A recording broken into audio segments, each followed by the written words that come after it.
Well, good afternoon. We're going to reconvene this hearing of the City of Issaquah hearing examiner.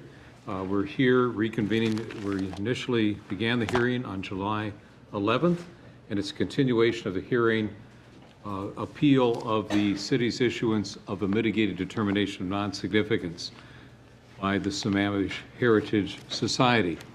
And I believe we're at the point where the applicant was presenting its witnesses in response to the appellant witnesses, and if you're ready to go forward with those witnesses, I'm ready to listen to them. I was going to offer up the... Did you have a different plan in mind? Yeah. Yes. Mr. Brickland? Thank you, and I'm getting feedback here. Two things.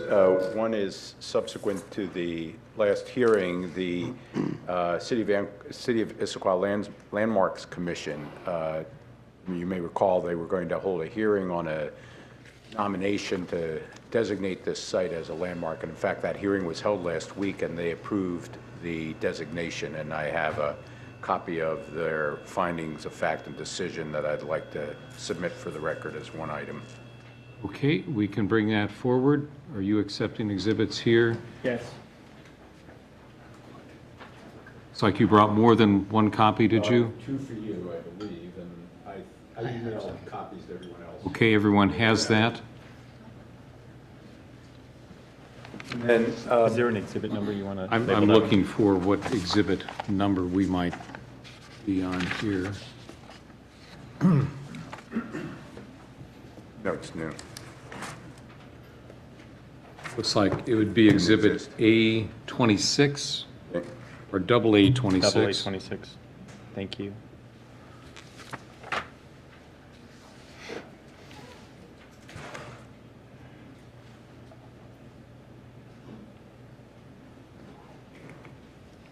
And then the other item is that last time one of our witnesses was not available, and she's available today, and I've alerted the other parties, so we would like to call her at this time and complete that part of our case if we could. Okay, is that acceptable? That's what we understood, Your Honor. Okay, very well.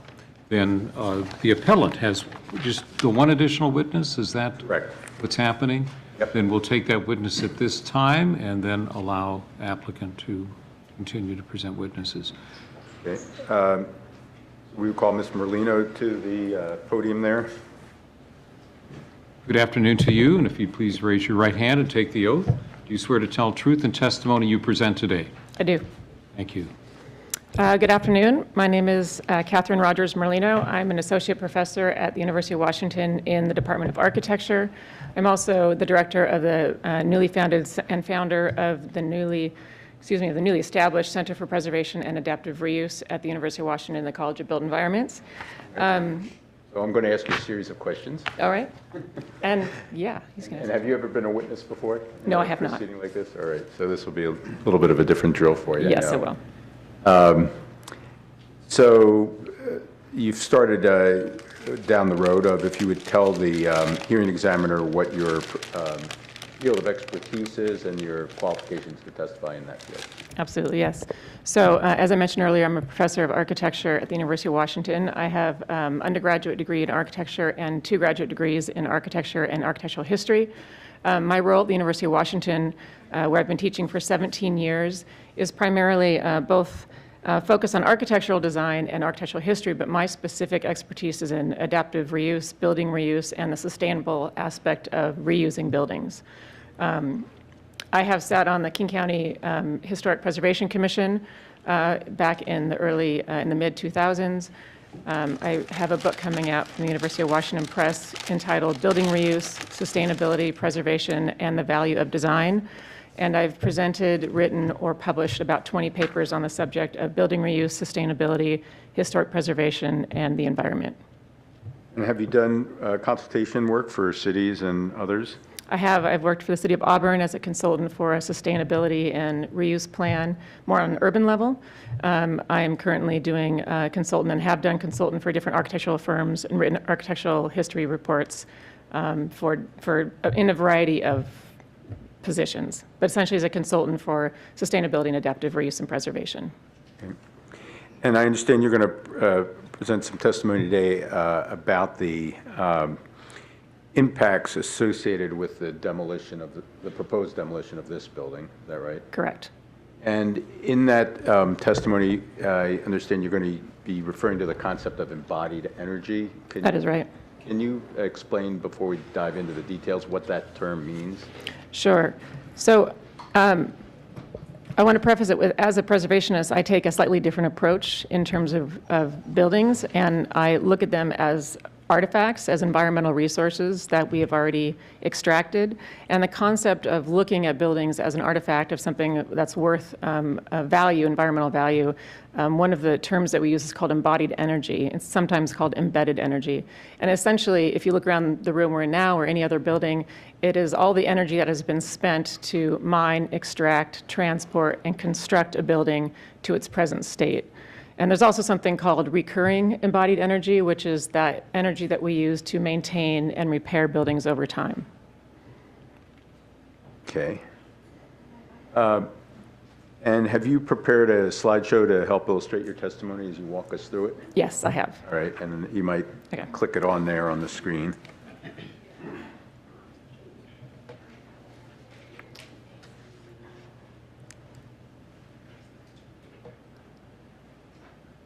And I don't use PC, so just give me a moment.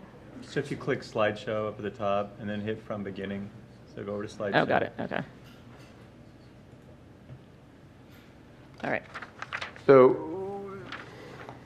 one of the issues I want you to address is the hearing examiner is being asked to determine whether there are significant adverse impacts associated with the demolition of the building, and I'd like to have you address that issue and first start with the context of, and you've already mentioned this a little bit, is how much energy there is embodied in a building and what's involved in tearing one building down and building another one in its place. How much energy is used in that process?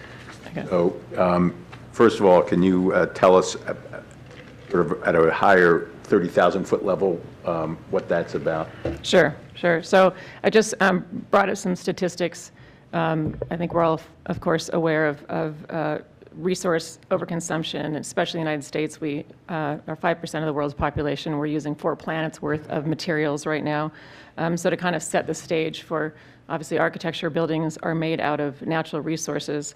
And so it's just a few statistics about the United States specifically, that the operation and construction of buildings account for a lot of energy, 39% of total energy consumption, so all different sources, 65% of electricity consumption, and 55% of natural gas consumption. They also have a significant environmental impact in terms of greenhouse gases and carbon emissions, CO2 emissions. So these are estimates. Depending on the source, you get somewhere from 30 to sometimes even 48% of carbon emissions and around a third of all greenhouse gas emissions. Pardon the interruption. Pardon, yes. Do you have copies of these slides that you can submit as an exhibit for this record? I'm sure we could print them and submit them, Yes, absolutely. we can do that. And Your Honor, on that point, and with all due respect, these aren't exhibits that were introduced or marked. So I'd object, we need to make the record clear on this, so we would object to the introduction of extraneous documents that have not been marked and submitted as exhibits pursuant to your own pretrial scheduling order. I'm aware of that. I assume she would offer testimony that would track the slides that she's presenting. Would you prefer that she just offer that testimony then without the addition to the record of the PowerPoint slides? So, and Your Honor, some background information would not be objectionable, but I'm a trial lawyer, so I would always object to the introduction of documentary evidence exhibits that weren't submitted as and authenticated and established with foundational questions and testimony. So, Okay. yes. So for her to continue with her testimony, fine, but not with the PowerPoint slides. All right? Want to do it that way? She can refer to them in her testimony. That's fine if you want to take notes. I would say that while counsel may be used to the rules in courtrooms, most hearing examiners employ some more leniency and foundation requirements and the like. And so I think if that's the objection, this is certainly a standard type of exhibit for a hearing examiner process. And in terms of the not having provided this in advance, if the oral testimony is coming in, and this is just a written version of that, it just seems it's an aid to the examiner. It's not really causing any harm. Well, I guess I hear it in two ways. I agree with you, Mr. Brickland, as to it's of assistance to the hearing examiner, but are you concerned about your opportunity to prepare rebuttal of this? Because right away, the witness launched into a fairly technical presentation that's heavily footnoted. And is part of the concern preparing a response to it? I would say absolutely yes, Your Honor. This is the first time we've seen these documents, period, so I have no ability to respond. Yeah. Yeah. Well, maybe your witness can present it in a simple, understandable fashion without the technical references, because I am concerned that there'd be no time to prepare a response to that level of detail. But the testimony itself on the topic that you introduced, I think would be appropriate. So let's move forward with that. Right. And so you, as a witness, could refer to those notes, but, you know, it's a lot of detail to comprehend, and we didn't have the opportunity to examine it prior to the hearing today. So the PowerPoint can be referred to, but it won't be part of the record. All right, Thank you. let's continue then with the testimony. Okay, so if I may just point to, since this won't be part of the testimony, you can stop me if this is incorrect, but a lot of this information is part of the DOE on the website, although the website has changed significantly recently, but you can find it if you dig. And by DOE? Department of Energy, yes, and the EPA. The federal websites have all these statistics. They're widely published. Again, they do vary from a few percentage points on all of these, depending on the sources. Some people publish them slightly different years, but they're relatively consistent within a few points. So back to the materials use, just to explain this, these two, 30%, so 1/3 of naturally extracted resources are put into buildings, and 60% of reuse, so that adds another 30% in terms of reused materials, are consisting of what buildings are made of annually. You know, I'm going to ask that you focus the witness on the issue that you introduced is, are there significant adverse impacts associated with demolition of the buildings that are here before us in the hearing? This could be fascinating background, but we want to focus the hearing on what the issue is in front of us today, which is the Providence Heights buildings and what's involved in that. All right. Why don't we, can we take just 2 minutes maybe to summarize the bigger picture before we focus on the, it won't take very long, just. Yeah, I think she's done. There's a lot of energy used by buildings. Yes, Okay. exactly. Very well. All right, Very well fair said. enough. Point made. The next point I did want to get into is the idea of what happens when you demolish a building and how that has a significant impact on the environment, up to 40%. Again, some say up to 40 to 50% of non-industrial solid waste. That means parts of buildings go into landfills. Water we won't get into. One report from the Brookings Institution said within 25 years we are going to demolish 1/3 of our buildings, which is enough energy, if you take that embodied energy, to power the state of California for 10 years. And this has been published in a few reports. So demolition is one of the issues. Again, I will go through this very quickly. One of the things that is very specific to our case here is that there's only one active landfill in King County at Cedar Hills landfill, which receives 800,000 tons of solid waste a year. That's kind of an important point when we get into how much it would take, how much tonnage would be part of Providence Heights demolition. And I'll skip that, but on the left is us, on the right is us plus buildings across the United States. So demolition of buildings contributes a lot to the municipal landfill problem. One of the issues with demolition, and this certainly points to Providence Heights since it was built in mid-century when it was a similar case to this is Lander Hall at University of Washington. It's the same era, and they demolished it to rebuild a new building of the same type. One of the problems with demolition is that we assume we can recycle things like concrete, recrush it, use it in land beds, use it in other purposes. But in this case and many other cases, there's admixtures or toxic materials that make it impossible to do that. It's not only costly, but sometimes it's impossible to mix these together and to reuse building parts, even though there's a lot of statistics that say out there that we recycle a lot of building products during demolition. Now, I'm going to get specifically to numbers with our building, but I wanted to make a point about the landfill waste. Average building, which is 11% of the square footage of Providence Heights, would be the equivalent of recycling for one person. 46 cans of Coke is the choice I always usually say, for 80 years, which is over 1.3 million cans of Coke. So we kind of very much focus on how we recycle cans, bottles, paper, especially in the Pacific Northwest. And the point that we don't think about this in buildings as an environmental impact, I believe, is very backwards thinking. So that is the point of looking at this demolition impact. Could you back one slide? So Sure. since that's 11%, so around maybe Approximately. 10%, so actually for the building as a whole, it would be 10 times 1.3 Yes, million cans, so something like 13 million cans or exactly. 800 years? A lot of caffeine, a lot of Coke, yes. All right. So Thank that's you. landfill volume. And maybe I'll just get more to the point of embodied energy and back to that initial issue. So landfill waste is certainly one problem because that is an environmental impact that we are still grappling with growing landfills, especially regionally. Most of our King County waste goes to Arlington, Oregon, so it doesn't actually stay in our state, but it stays nearby.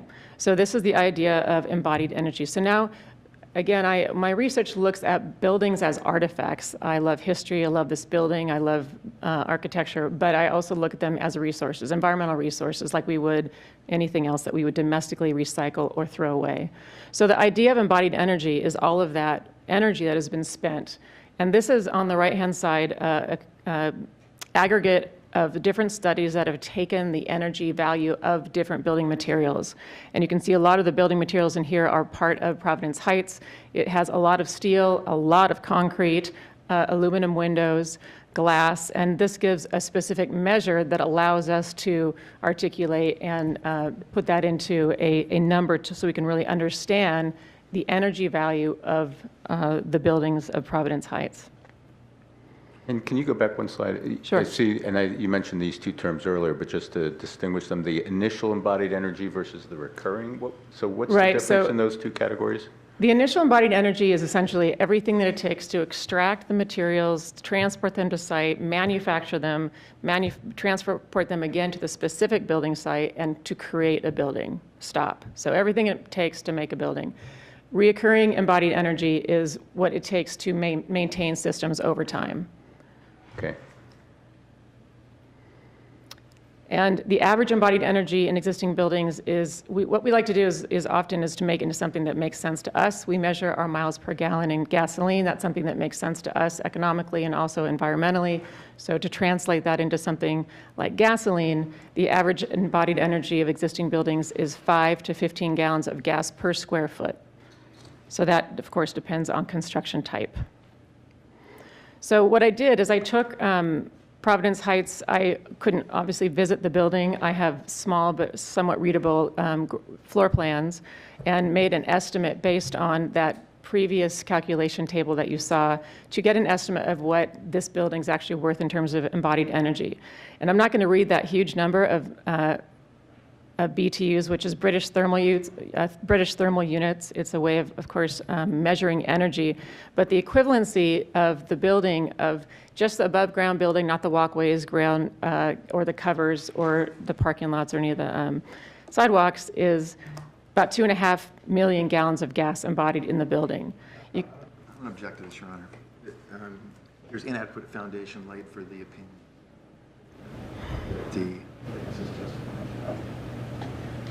Your objection is to an inadequate foundation for the facts that the witness is testifying to. Okay. I'm repeating it because I didn't pick that up very well. Sorry. Did you want to respond to the objection? Well, I think the foundation has been laid. I'll be happy to do more, but so far we've heard her explain She reviewed the site plans to derive the square footage involved, and she has presented another chart which showed the calculations that you do to, the factors that you apply to the square footage to come up with the various embodied energy numbers. I'm not sure what more you're looking for. If they could make their foundation request more specific, I could have. Yeah, no, what's the concern here? Because I'm fine with the testimony. I don't know if it's significant or not significant. It's a big number. I agreed, it's a big number. I just have no idea how she got there, other than estimates that she's talking about. I think the other problem I have, this relates to the fact that we didn't get this as an exhibit. This is an expert opinion that's being introduced for the first time, not in connection with the Well, documents. the testimony that you're objecting to is as to facts, not as an opinion, to 305 million BTUs or whatever. You'll have an opportunity to cross-examine as to whether that's an accurate estimate or not. So let's continue and get through this witness and allow you time to cross-examine. I went back to this table. This was a table of a conglomerate of different, as you can see in the bottom, embodied energy values change. There was a 1979 study that was done, the first major one of embodied energy facts, and that was turned into a calculator, which is where I got these numbers, and that's just to clarify that. So the first number is the gallons of gas embodied in the building. The second number is if you demolish the building, the energy it takes to do that. And the third number is the combination of the two. So again, it's a way to kind of understand what this building is worth as an artifact of the environment. More numbers as well here. So just so there's, because on a tape recording, those numbers aren't going to appear. Could you go back one slide and read what those numbers were? You're going to make me read those large numbers, yes. Yeah. So the embodied energy in the building is 2,659,130 gallons of gas.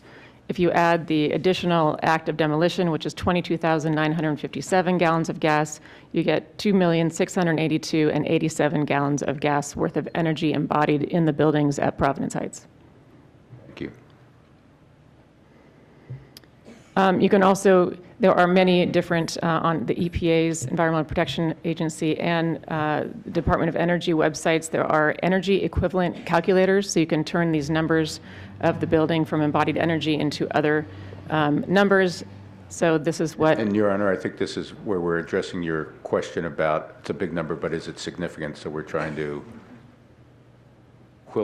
demonstrate what it's equivalent to in other terms that might be meaningful. Useful. Go on. Thank you. So what I like to do is try to make it so we understand at a domestic level. So for the greenhouse gases, which maybe is a little bit more abstract for many of us, is 23,632 metric tons of CO2, which if you bring it to these calculators again, you can understand that it is the equivalent greenhouse gas emissions from 4,992 cars being driven for 1 year, and that is stated in the calculator as a general, not an energy efficient, as a regular kind of average gas car, miles per gallon car. 56,637,018 and 18 miles driven by a single car, and 7,500 tons of waste recycled instead of landfilled, the amount of energy that it takes and the greenhouse gas emissions that result from that. Also, the equivalency of CO2 emissions, so not fully all the greenhouse gas, but specifically carbon dioxide emissions from 2,659,130 gallons of gas being consumed. And you can round these off. You don't need to get down Thank to you, I that. appreciate that. 200,000 pounds of coal burned, and the energy for 1 year of 2,495 family homes, the average energy consumed. And then also you can understand carbon sequestration, which is an important part of the environment. And this equivalency is about 22,300 acres of U.S. forests, or the tree seedlings that are grown for a year of about 500 tree seedlings. It's a lot of numbers, and I think the importance of looking at these equivalencies is that we often look at buildings as being something that use energy, but that don't actually represent energy. And that's what I'm trying to look at here, that we understand that buildings use energy. We try to make them more energy efficient, but they also have energy embodied in them that is a very important resource. And when you dispose of those, you not only have an environmental impact with the landfill waste, but you're wasting this energy that has been consumed and then replacing it with more energy expended and more resources. And then the demolition waste of taking this campus and putting into a landfill is double the amount in 1 year of King County. So it's 19,030 tons of construction and demolition waste, which is what C&D is. And that is 8,000, that's that number there. And that's the equivalent of about 22,668 years of one person's waste at the average US 4.6 pounds of garbage a day. Now, So with all those numbers in mind, what is, and I see the next slide here, what is the avoided impacts approach to assessing these kinds of issues?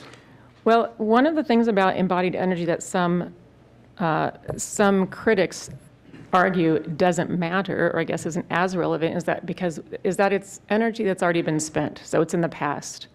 So there also is a way of looking at buildings as an environmental artifact or environmental artifact of energy is to try to measure it through the avoided impacts approach. So you actually look at a building. So it says here, embodied energy of an existing building can often be viewed as a sunk cost. It's in the past. Well, this argument says, well, we can also measure the avoided impacts on the environment if we can measure the embodied energy and also look at what it would cost to replace the same building of the same size and measure that energy and environmental impact and see what we can avoid if we keep the building that exists. So that is a much more progressive look. It's a different view. They're both valuable. They're just different approaches to looking at how buildings can be environmental. So there's been the largest study that looked at this was finished in 2012 by the Preservation Green Lab of the National Trust for Historic Preservation. And they used this comprehensive value of looking at life cycle assessment, which is embodied energy kind of with a larger environmental impact. And I didn't bring a slide to really explain that, but I want to just talk about these tests and how these research projects have come to conclude that the avoided impacts that include embodied energy really illustrate that replacing buildings of the same size has a very significant environmental impact. And I mentioned that the study These are she's in. referring to are two of our exhibits. Right. Exhibit A, I don't know if it's double A or A. I think it's either A or double A, 3 and 4. I guess that's probably the A's. A3 and A4 are these reports, the greenest building reports that she was just referring to. No, that's right. So this study was done by the Athena Institute, which looked at the Buchanan Building Complex at the University of British Columbia.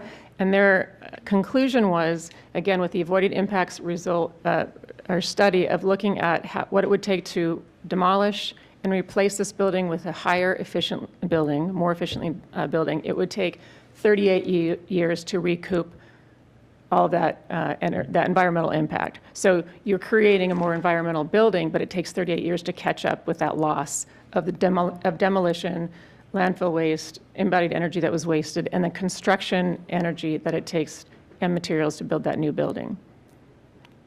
So let me, in case there's any confusion about that point, like if you put in new energy efficient heating system in my home and it costs $10,000 and maybe I save $200 a year on heating bills, and so I can calculate how long it takes me to recoup that $10,000 investment. Exactly. And is that so can you run through this analysis again, explain? So that's the environment, that would be the economic argument, right? So it's the same idea that if you tore this building down, replaced it with a new energy efficient building, it's going to take 38 years to get back to that environmental equivalency. You have done so much damage that You've expended so much energy tearing it down that it takes you 38 To years even just to out. get back to where you started. to break even, exactly. And so all the energy efficiencies of the building don't really provide a net benefit until year 39, That is correct. if the building's still standing then. Right. Good point.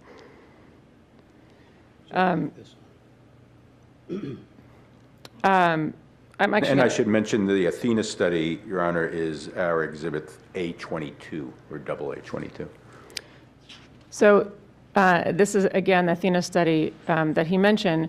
So they have a tool that I did not use. It's a very complex tool, very expensive tool. There's a lot of them out there. Did you say you did not use, or you? No, I did not. It takes weeks and lots of, to create, to use something like the Athena eco calculator or impact estimator. It's a very complex, you have to get into the building and pick apart every piece and measure every aspect of the buildings. And you can do it, obviously, but what they have done is taken equivalency buildings, and you can look at the examples of those, and it really essentially came to the conclusion of that you were avoiding a lot of impacts with this rebuilding. And I'm actually not being very, because I wanted to get back to the other study, because you have, I think both of these were submitted, both the Athena Sustainable Materials Institute study and also the Preservation Green Lab study. Is that correct? Yes.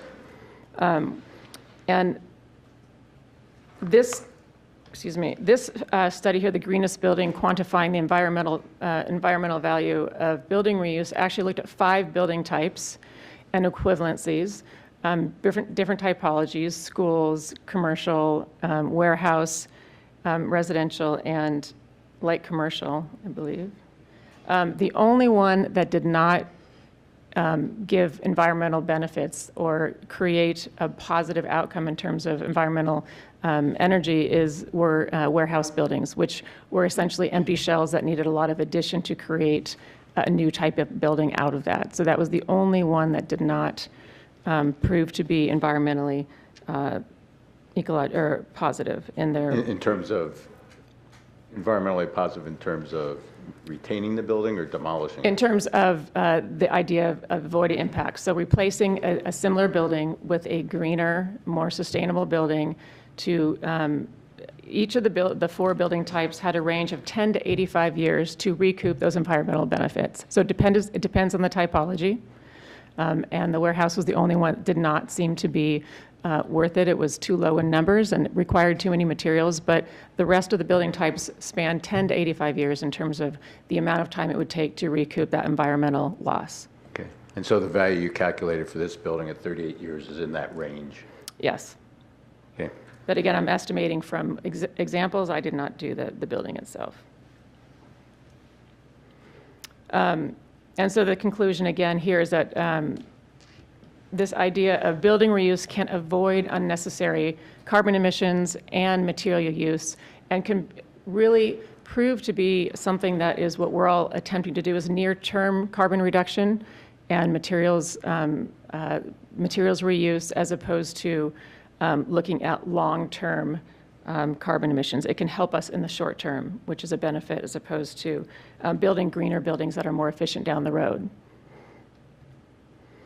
I wanted to also just briefly touch on other ideas that specifically to Providence Heights that go beyond kind of this kind of artifactual look at the materials and the environmental use, and just mention 4 things that I believe as an architect for this type of building is a really important part of the environmental argument. And that's part of kind of looking at how sustainable buildings are now constructed and that apply to this building that was built in the mid-century. First of all, it's a building that's made out of steel and concrete. It's a very well-constructed building, and it's very durable. It's something that we attempt to do now in new green building. We make buildings that last longer, so we don't have to replace them down the road. And durability is certainly something that Providence Heights has. It has a lot of different building materials that are repairable.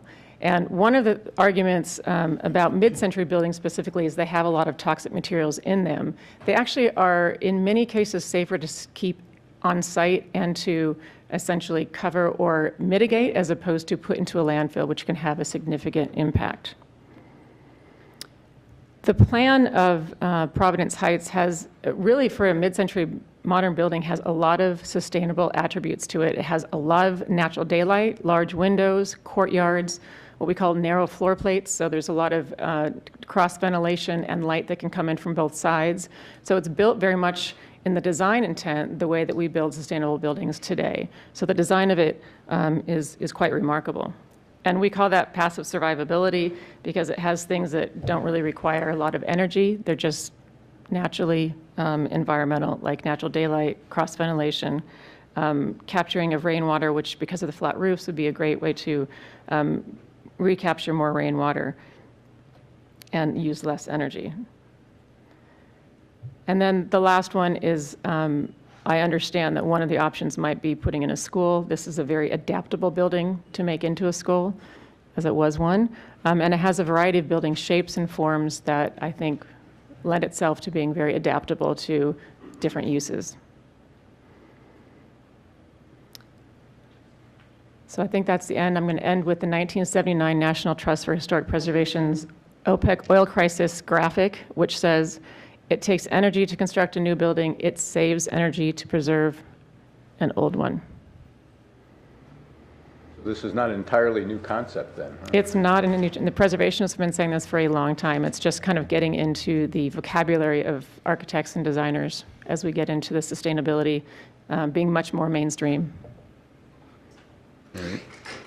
All right. I think that's all I have for this witness. Good. Thank you for your testimony. There may be some questions from applicant attorney or city attorney. Let's go first. Professor Rogers, my name is Reese Farron, and I represent City Church. Oh. So, I have to admit, I am not familiar with embodied energy as you've described it, but I want to ask you a number of questions about this concept and your calculations. Sure. At the outset, am I understanding your testimony that warehouses are really the only structures that should be demolished because they don't result in a net excess amount of embodied energy through demolition? One study showed that warehouses have the least amount and may not be as environmentally responsible to, or environmentally advantageous. In no ways did that report say they should be demolished. Yeah, so maybe even warehouses shouldn't be demolished. So, Mr. Bricklin asked you if you testified before, and I think you said you had not testified. I have not, no. So it's fair to say you've never testified in favor of a demolition. Correct. Right. Have you ever supported a demolition? Yes. How many times? Well, I've never testified before, so I can't quite answer that specifically in terms of testimony. Right. And let me ask you about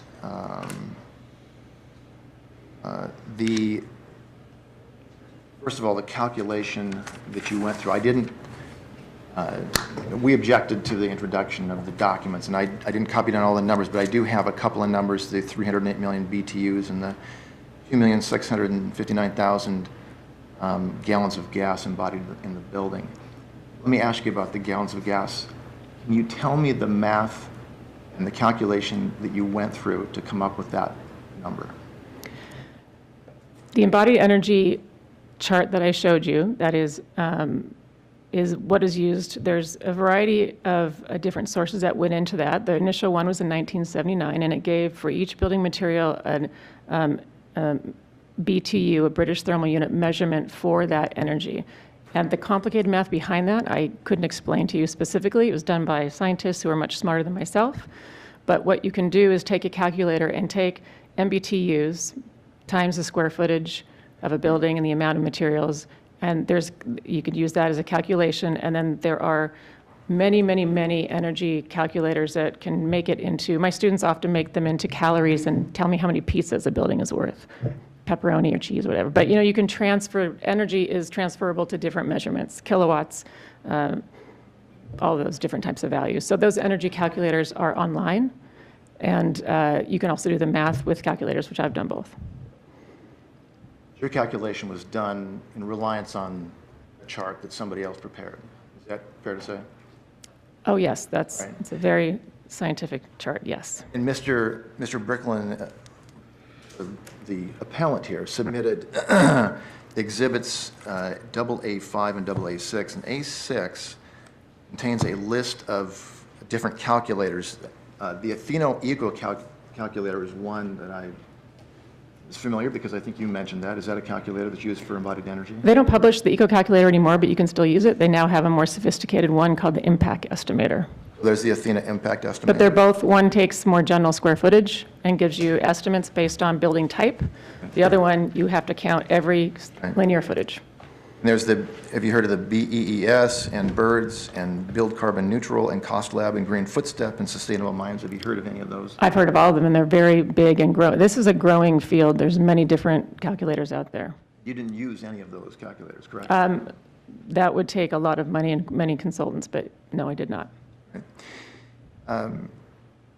You testified about the definition of embodied energy, and that embodied energy content is the sum of energy required to extract or harvest a raw material. That's part of the definition, is that correct?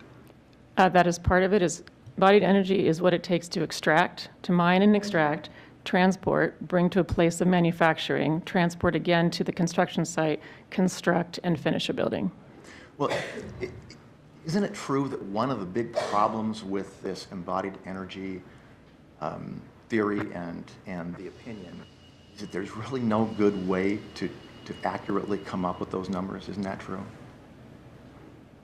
I would not agree with that necessarily. No, I think a lot of people agree that each material has an amount of energy that it is valued at, and there's actually a growing science now that we relatively soon will have something called EPDs, or environmental product declarations, on every piece of material that we buy.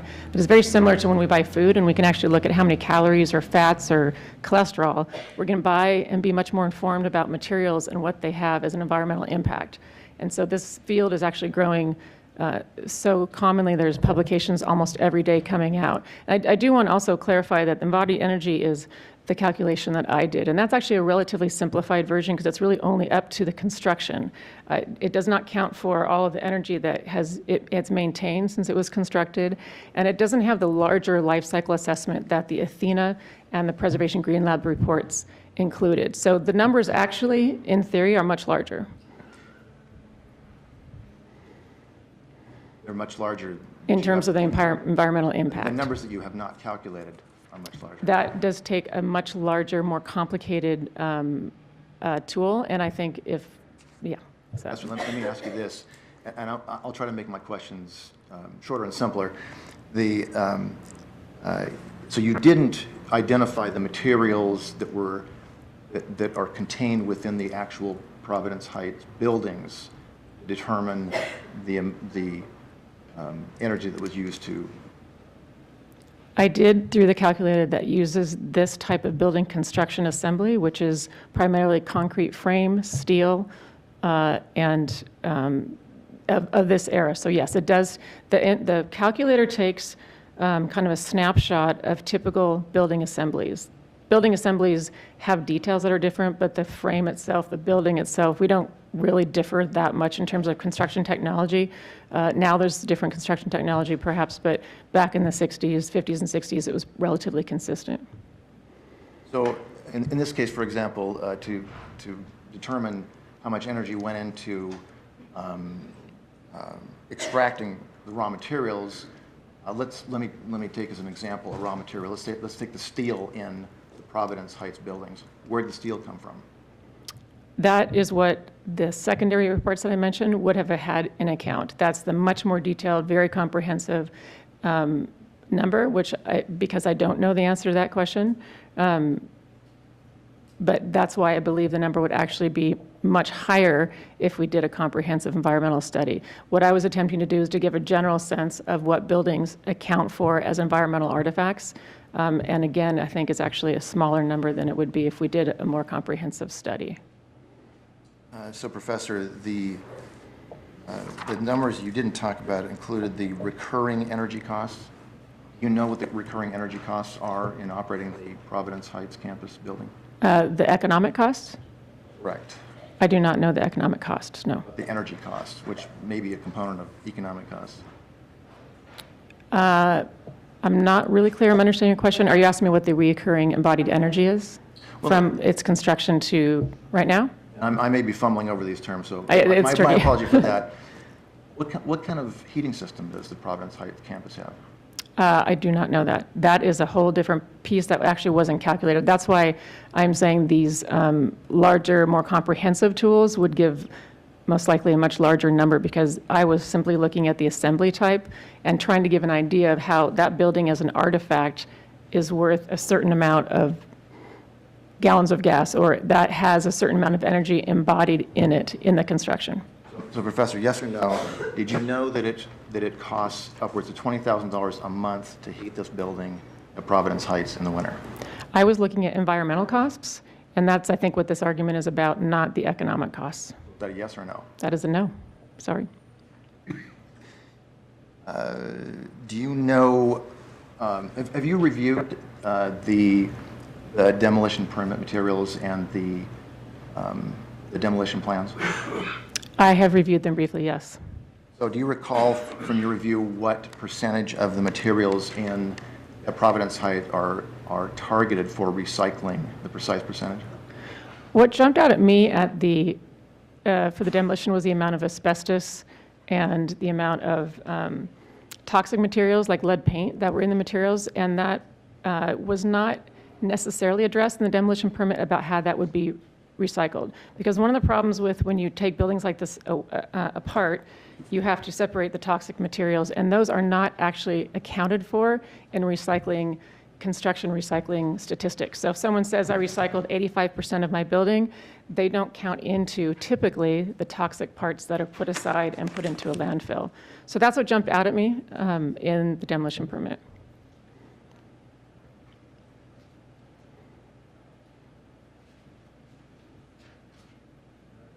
Let me approach the witness.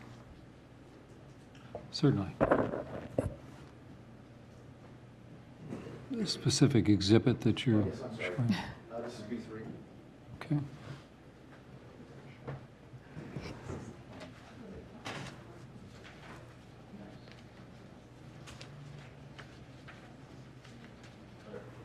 Professor, you've got in front of you B3, the last page.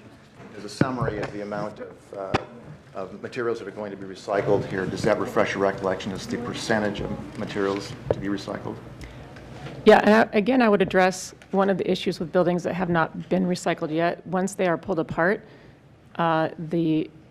what you actually find often differs. Like I gave the example of Lander Hall in University of Washington, which was supposed to be, all the concrete was going to be recycled.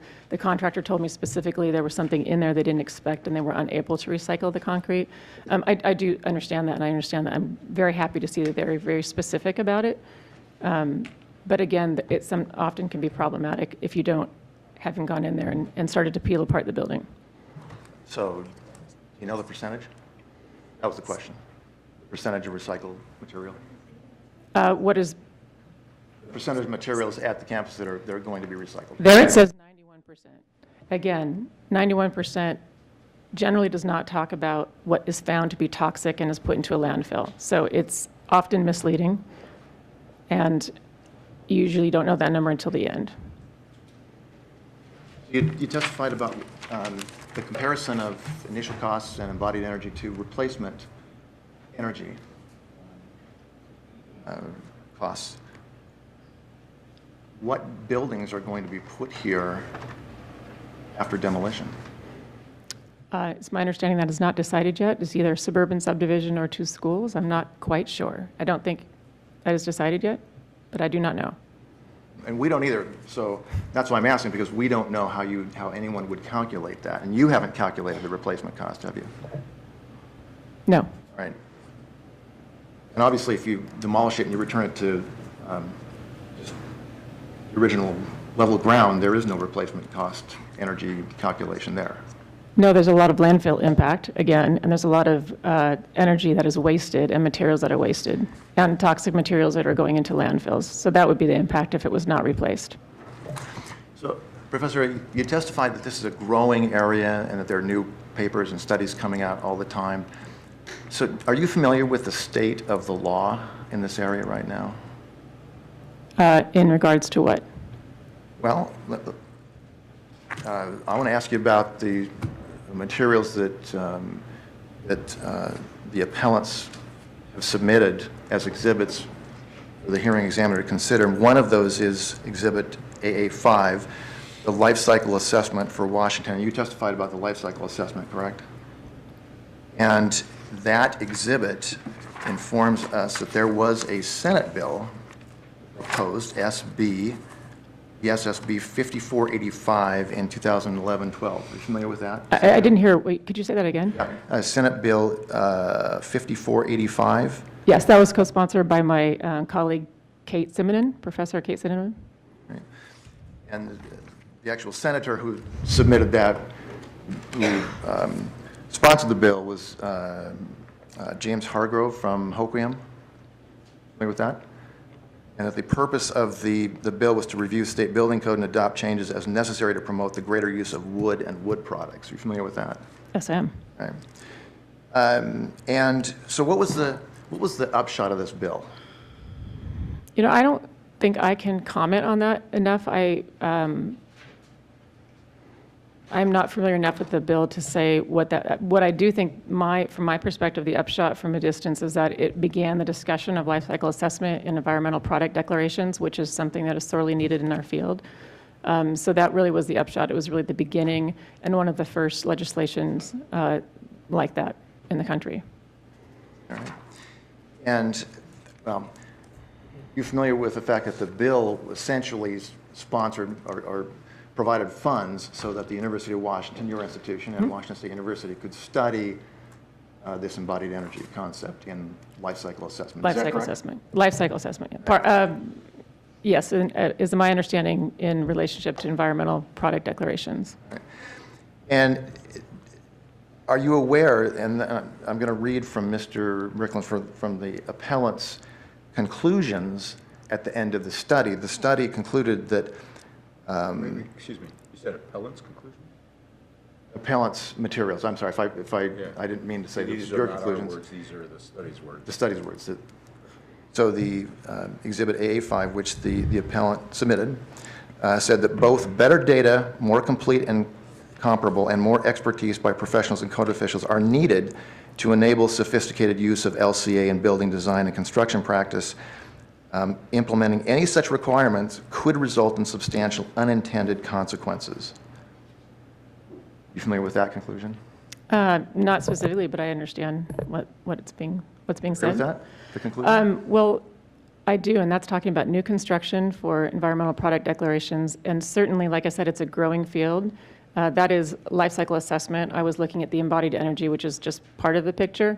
So I think it actually tells us, yeah, that it's an important thing that needs to be studied, and it's part of our future to understand the environmental impact of buildings. And this bill specifically was for new construction, but it also is a tool that helps us understand how buildings have environmental value. So yeah, I think it's an important statement. And also in Exhibit 5 toward the end, the What beef. page are you on? So I'm on page B16 of AA 5, I believe. Thank you. One of the conclusions is that a lot of additional research needs to be done before any changes in the law can be implemented. Were you aware of that? Yes.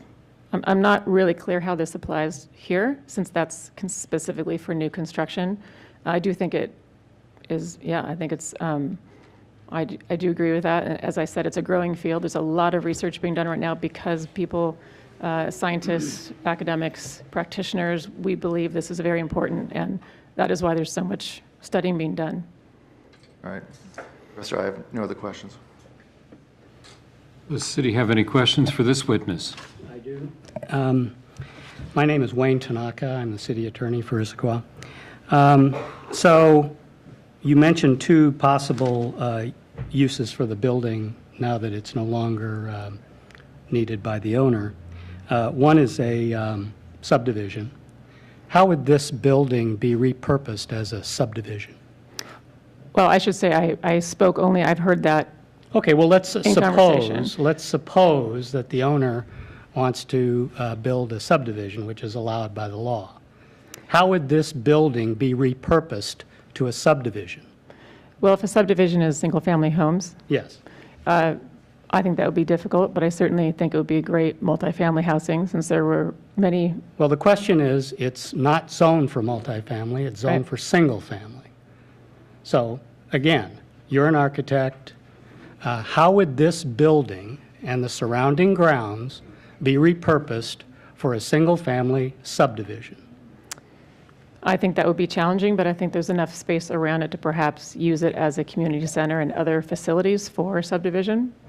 I'm not at, that would be, I have many ideas. I'm not sure I could give you a couple. I'm not sure they would satisfy you because I don't think you can break the building apart into single-family homes if that's what you're trying to get at. Or repurpose the land that the building occupies for single-family homes. Well, again, I certainly think it could be a nice focus. Or the grounds, I mean, excuse me, the grounds. The grounds are large enough to put a subdivision. Well, we've Depends how heard many testimony houses. from other Chief, witnesses. finish your answer Oh, before you start. sorry, yeah. We've heard testimony from other witnesses that the setting of the property, the woods, the open area, the gardens, are all part of what makes this a historic structure and worth saving. So would you agree with that? I do agree with that for the most part, but you did ask me how it could be in design, and my design brain went into possible answers. But I do agree that, you know, there's a lot of historic parts of this building that are very critical to its integrity. All right. So let's suppose it's going to be a high school and an elementary school. How would that building or the buildings be repurposed for those uses? Well, it was constructed with the intent of being a college, so an educational facility. It has a gym, it has a chapel, which would be a beautiful library. It happens all the time in Europe. They change beautiful Gothic buildings into other purposes. And it has the ability, because of its narrow floor plates, to create, I think, some beautiful classrooms and wonderful exterior spaces. In terms of square footage, I don't think I could answer that. I don't know what the city of Issaquah needs in a new school buildings. But I certainly think it would be a beautiful adaptive reuse into a gorgeous campus for very lucky students. Have you ever designed a high school? I've been part of a review process for high schools, but I haven't personally designed a high school. And you don't know? Except for in studio. Excuse me, I apologize for interrupting you, but I've had students design high schools. I've been teaching for 17 years. I practiced for 8. So I have had students design high schools. Yeah. So I've talked about it, but I have not personally designed. Okay. But we're talking about you, not your students, who I'm sure are very qualified as well. Depends. But we're only talking about you now and what you know. So you don't know what the educational requirements of the Issaquah School District in terms of how large the classes would be, how many, how large a gym, the size of the cafeteria. I don't know. I mean, I'm not an expert either. Are you in that area? Do you know what they need in terms of space and the configuration of that space? Honestly, I have friends who work for Issaquah, so I know it's probably a little bit larger and whose kids go here. I believe adaptive reuse is all about, as my book title kind of insinuates, the value of design and taking that problem and trying to creatively solve it with quality time and problem solving with the city of Issaquah. Okay, but, I don't think you answered my question. Would you like me to repeat it, or do you not know the answer to that? Well, I think I said I only know kind of from my friends. I do not know the square footage, as I mentioned. I don't know the exact requirements. I do know there could be, through design, some type of adaptive reuse, but I'm sure you'd have to look at obviously, of what is needed. And I understand it's a challenge. Okay, well, I guess if I understand what you're saying that if we had to make reuse of that building as an educational institution, it could be done, correct? Yes. Okay, but if you start with the proposition that the Issaquah School District and the children of this district need certain educational parameters in terms of number of classrooms, layout of the classrooms, security concerns, playground areas, cafeteria, all of that, if you start with those needs and requirements, are you saying those could be fit into this building? I would say it would be much more preferable to add on and add those necessities to this building than tearing it down and starting new. I think if you're going to look at the environmental impact, saving this building and adding onto it with a good designer to keep certain, to keep and then create what is necessary would be probably the better compromise. Okay, and Does that answer so- the question? Well, I think so, because from, if I So I- understand it, from your perspective, as you yourself admitted, saving existing buildings and repurposing them is sort of what you'd like to get everyone to think about and be more aware of, because that's a very, very high value as far as you are concerned. I'm asking you to think about other people, like the Bellevue, or the Issaquah School District, and their highest concern is education of their children. They're also concerned about the Objection, environment. Your Honor. This is a speech, not a question. Yeah, let's stick to what she testified on direct. Okay, so again, would you answer my question? Do you know what the Issaquah School District's educational requirements are Objection for has high been school? I don't think she's answered the That question. she didn't know. I said Okay, it, yeah. or you don't know, good. I do not know. All right. You have to be an active listener, Mr. Tanaka. It's hard for me to talk and listen Hey, at the same time. I'm not going to allow any of Sorry. that during this hearing. Sorry. Any additional questions from the city for this witness? Yes. Okay, if I please may. continue. Yeah. So this is a question that was touched on earlier, but in order to get the number, the roughly, I got 2.6 million gallons of gas, is that one of the equivalencies of the embodied energy in this building, correct? Correct. All right, and if I understood you, you said you took the chart of what the energy equivalents are of, you know, concrete and steel and glass and everything, and converted that, used those conversion factors, and came up with this 26 million gallons of gas. Is that correct? Correct. I used, But I don't think you answered the question, or maybe I didn't hear you, as to how much concrete is in this building? the calculator that I used was a assembly calculator, so it takes a typical building assembly, and so it does an average. So it is not a precise and exact measurement, but I would argue that it's difficult to dispute the fact that this building has a lot of embodied energy in it at the scale, the size, and the construction assembly type that there is. Yeah, I don't think anybody is really disputing that. The question is, you came up with a specific number, right? Correct, from square footage only and assembly type. Okay, and what's the assembly type? Concrete frame, steel frame, Thin-shelled concrete? thin shelled for this chapel, yes. Oh, okay. So it just, this chart takes averages, and that's what you use? Yes, it does. Okay. And the chart differentiates between construction in the 50s and the 60s and 70s and now? Is that what I heard you say? The construction, the numbers are based on a 1979 chart of those embodied energy. So it essentially, it's not very good for newer buildings. It's very specific to buildings that were built about the 5 decades before that, because those are the typical building materials that were used when the study was done. But if you use that calculator for something right now with CLT or cross-laminated timber, it would be worthless. But it works very well for this construction type. Oh, okay.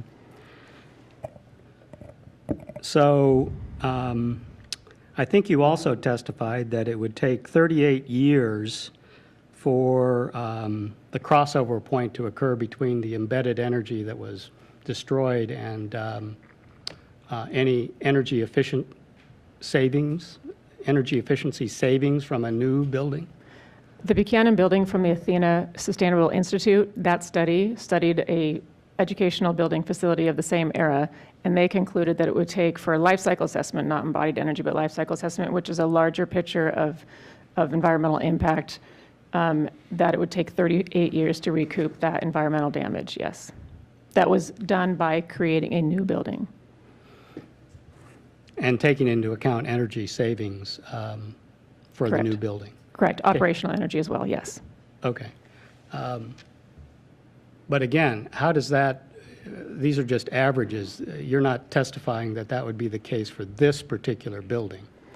What I'm testifying is that if we look at previous studies of similar building types and different studies that have been looking at the same concept of avoided impacts or also embodied energy, that we could apply that to this building because it's also a similar building type. It is a physical building of a much larger scale, and that it would be a similar outcome. I'm not testifying specifically to the numbers beyond for avoided impact. For that, I don't have that number for you. I'm showing testimony of similar building types of very extensive studies. Okay, I think I understand. Thank you. And you're not an expert on SEPA, are you? When I practiced, I have done SEPAs, but I'm not an expert on SEPAs. I have read them, seen them, and done them a long time ago, but not recently. Okay, thank you. That's all. Okay, did you have any redirect of your witness? Okay, thank you for your testimony today and Thank for you. being here. Thank you very much. Thank counsel for allowing us to recall that, or to call that witness today. Did you want to then return to calling witnesses on behalf of the applicant? Yes, we would, thank you. I'd like to call Jason Rosa.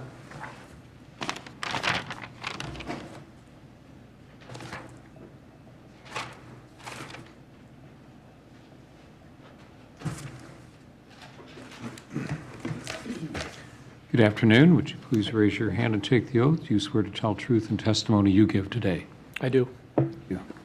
Mr. Rosa, would you please state your name and business address for the record? Jason Rosa with Ryan Demolition, 1124 112th Street Southeast, Tacoma. What is your occupation Project manager, estimator for Ryan Demolition? for Ryan Demolition.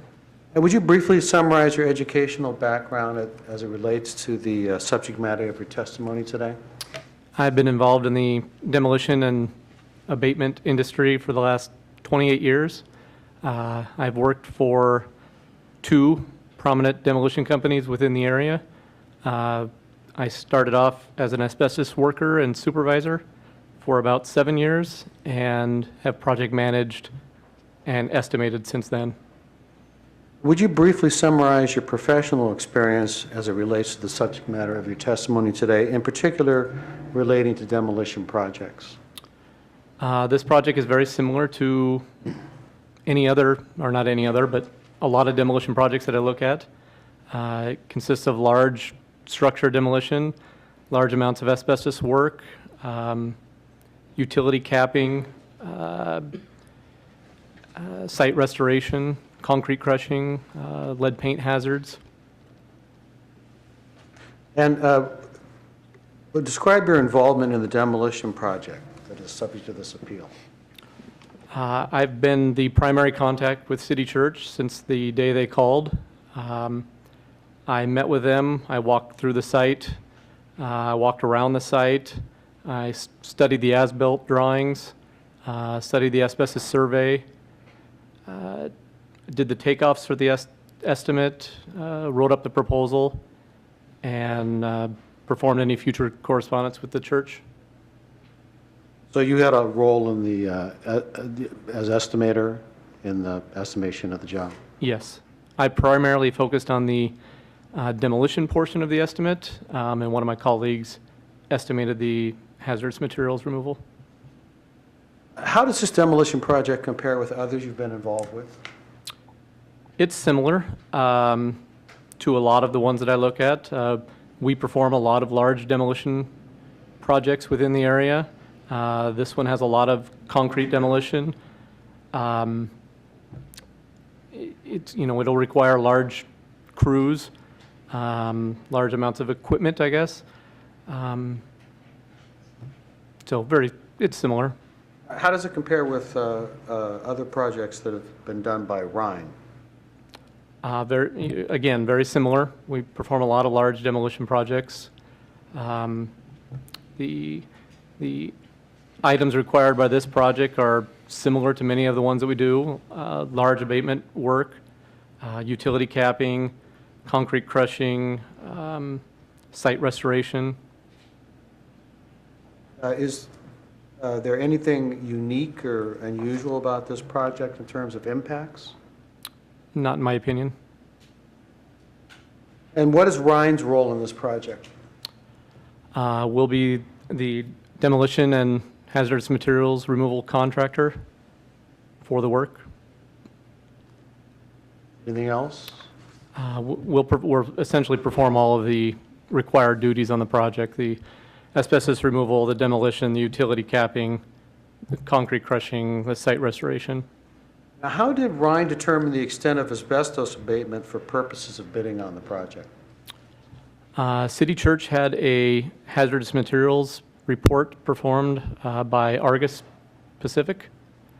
That report identified all the different regulated materials within the building and quantified those materials, and we utilized that.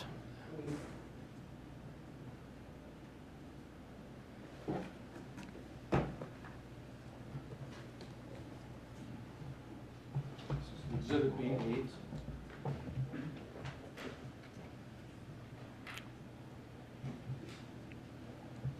Is this the Argus Pacific report you just testified about?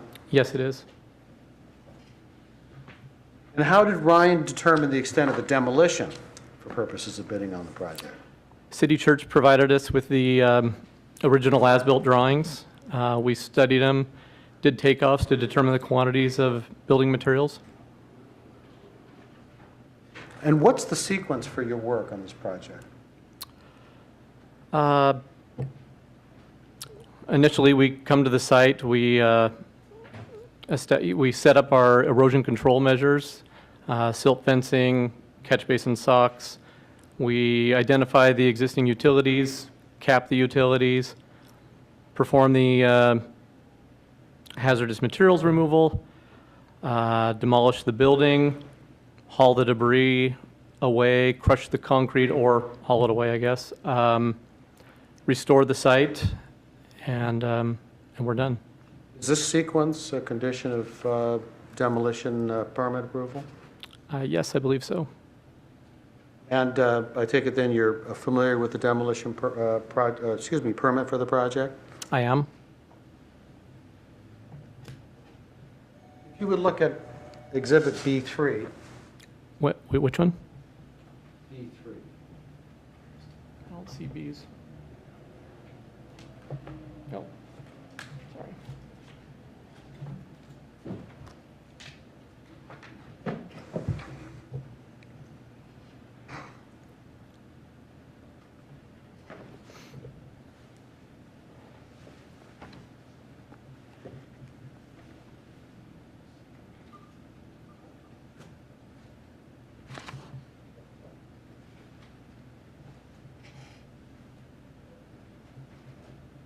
Can you identify that document?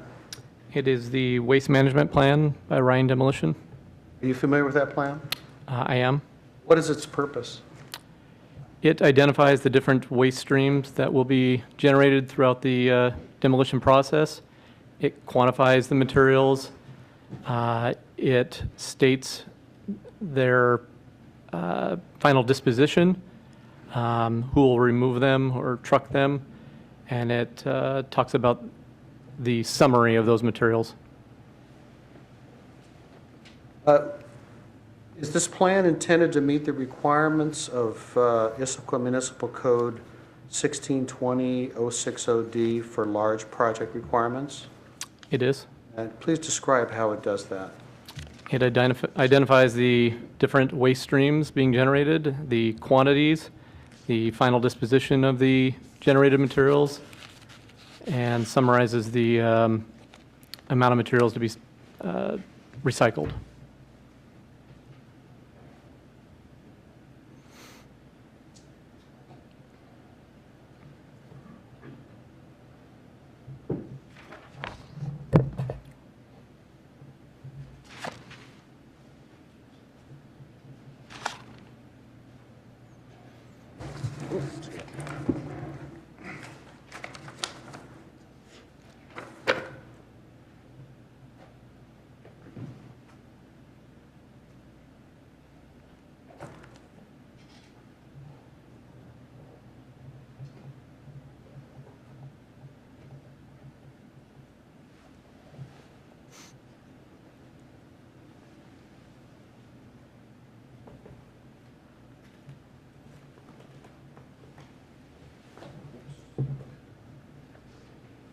Excuse me.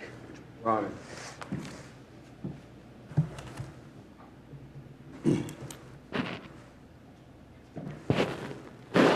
What document are you looking for? I was looking for B 11, B 12, let's see.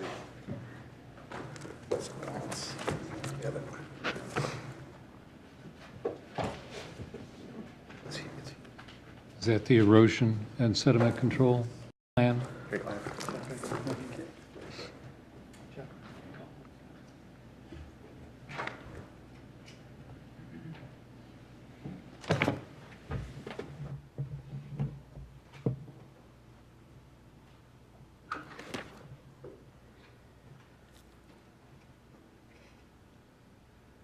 I've handed you a copy of Exhibit BC. Could you identify that? It is the triad temporary erosion, sediment control, and demolition plan.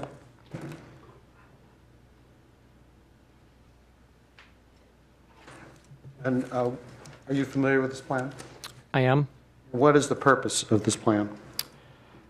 The demolition portion of the plan identifies the different structures and items to be removed on the project.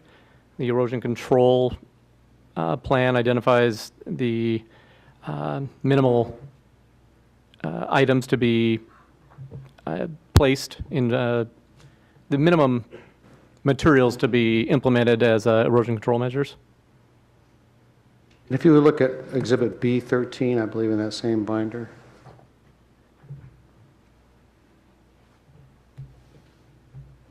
Can you identify that exhibit, please? The City of Issaquah demolition permit. Are you familiar with that permit? I am. On the conditions page, under the second heading, it requires an asbestos survey and notice of intent to be filed with the Puget Sound Clean Air Agency.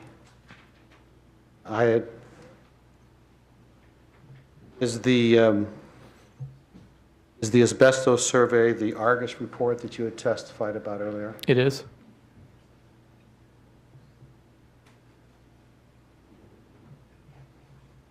And if you look at B9,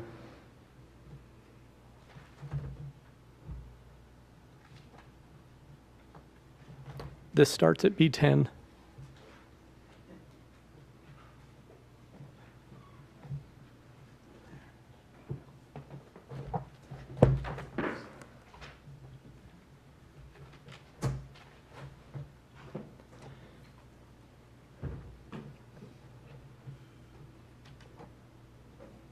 is this the required Puget Sound Clean Air Agency notification? It is. Now, would you describe the asbestos abatement work for this project? The Argus report identified more than 30 different types of asbestos materials on the project. Asbestos materials are divided into different groups and classifications and whether they're friable or non-friable. So the removal requirements are based on these findings within the report, as well as the laws put in place by the regulatory agencies. A class 1 material such as ceiling texture would require us to go in and remove the material in a negative pressure environment. Workers would wear a full face respirator. They would decon through a 3-stage chamber, take a shower. A class 2 material would be like a floor mastic or a window putty that requires a simple regulated area. A worker wears a half-face respirator. They use wet methods and they decon through a 1-stage decon, which is just vacuuming yourself off. There's a variety of materials in each classification to remove on this project. How long will this abatement work take? Approximately 3 months. How will it be managed? On a larger project like this, we'll appoint one of our senior asbestos supervisors. We allow the asbestos supervisor to go to the site and pre-plan. Once we mobilize to the site, that asbestos supervisor will be in charge of several other asbestos supervisors, each controlling a small crew that's removing a specific asbestos material. The senior asbestos supervisor would report to our asbestos general superintendent, and they would, they would track quantities and production and things along that line. Are you required to produce some kind of prepare some kind of work plan? We do. We, as part of our administrative task, we generate an asbestos work plan. It kind of establishes the general abatement procedures to be followed throughout the project. Required by law? It is. And is that work plan provided to an agency, or what happens with that work plan? It is not provided to an agency. We are required to have it on site. Are there any other permits required for the asbestos abatement? There is a Labor and Industries asbestos permit or asbestos notification required. And is that in addition to the Puget Sound Clean Air Agency permit? It is. What impacts do these permits address? The Puget Sound Clean Air Agency, they regulate more environmental concerns, whereas Labor and Industries focuses more on worker safety concerns, establishing work practices. Now, would you describe the proposed demolition for this project? It's a large structure demolition, a lot of concrete materials. It's a very sequenced and controlled project, process. This project, once an area of asbestos or hazardous materials have been removed, we would go in and strip out all of the non-structural components, such as framed walls and drop ceilings and floor tiles or carpets. We would essentially create an area that is where nothing is left other than a concrete shell. Once that concrete shell is established, we would go in with track hose, and starting at the top, we would push the ceilings and walls inward and downward, trying to keep the building within its original footprint. We would size reduce the concrete to manageable pieces, leaving the slab-on grades in place to allow the operators to have a level, solid surface on them. At a certain point, we would just start peeling up the concrete slabs and generating a pile of concrete. And once we had a sizable pile of concrete, we would crush that product and or haul it off, depending on what the church ultimately decides to do. And how long will demolition for this project take? It'll take about 3 months. And will it be managed similarly to the asbestos work? It will. We'll have a senior demolition superintendent overseeing other demolition operators or demolition foremen. The senior demolition superintendent reports to the demo project manager, and then those project managers correspond with the client as necessary. How much of the demolition material will be recycled? On this project, we are targeting about 91%. And how many tons, do you know? 23,000 some odd tons. Now, what are Ryan's typical practices for minimizing any impacts from demolition activities? We implement best management practices in regards to dust and water. We missed the demolition process to control the dust. We install erosion control measures to control the water. We perform initial air monitoring in respects to lead paint and silica hazards to establish an exposure assessment. We keep our trucks on hard surfaces to minimize track out. We perform daily or routine house cleaning, such as street sweeping, to keep the roadways clear. Are there dust impacts? Well, To a point, yes. We try to minimize those with water misting. Are there any impacts with regard to running equipment or trucks?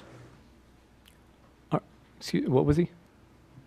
Are there any impacts from idling equipment or running trucks?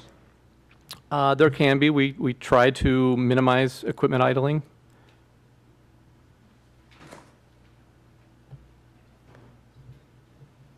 What about air emissions? What are they and how will they be addressed?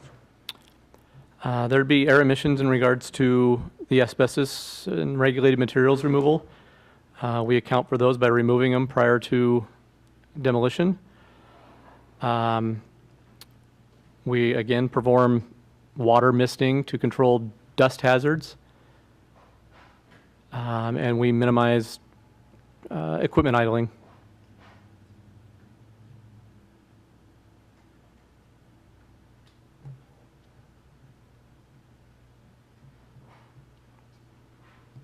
What about impacts with regard to exposure by workers? We perform, like I said, initial exposure monitoring for lead-based paint. That requires us to put our workers in respirators and personal protective equipment until we get air monitoring back. Historically, that air monitoring shows very low levels of exposure, and they are allowed to remove their personal protective equipment. We perform similar exposure assessments in regards to silica. Now, are there any permits required that will address these impacts? The Puget Sound Clean Air Permit and the Labor and Industries asbestos permit. Are there any permits required for the use of crushers? There is, well, no, there isn't a permit required. There is a testing, a federally required test, opacity test, that tests the amount of dust coming off of a crusher. We've had that testing performed. We used to have the crushing operation used to need to be permitted through Puget Sound Clean Air. They no longer do that, but we have had that opacity testing performed, and it passed. And it's on file with Puget Sound Clean Air. Now, what about surface water impacts? What are they and how will they be addressed?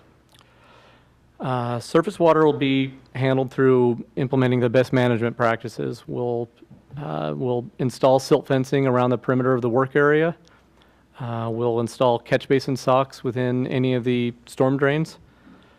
And we will, I guess I'll back up. We have to generate a stormwater pollution prevention plan and get a permit through Department of Ecology, the construction stormwater general permit.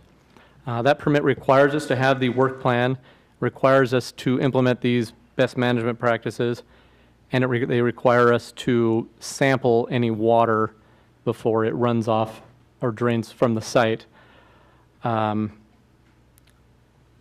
We're required to inspect our work site once a week and more often if we have significant rain events, and we have to provide those sampling results and inspection reports to Ecology on a monthly basis. And are there any permits required that will address these impacts? The Ecology stormwater permit. What about noise impacts? What are they and how will they be addressed? Obviously, the demolition will create some noise. We've done noise monitoring in the past.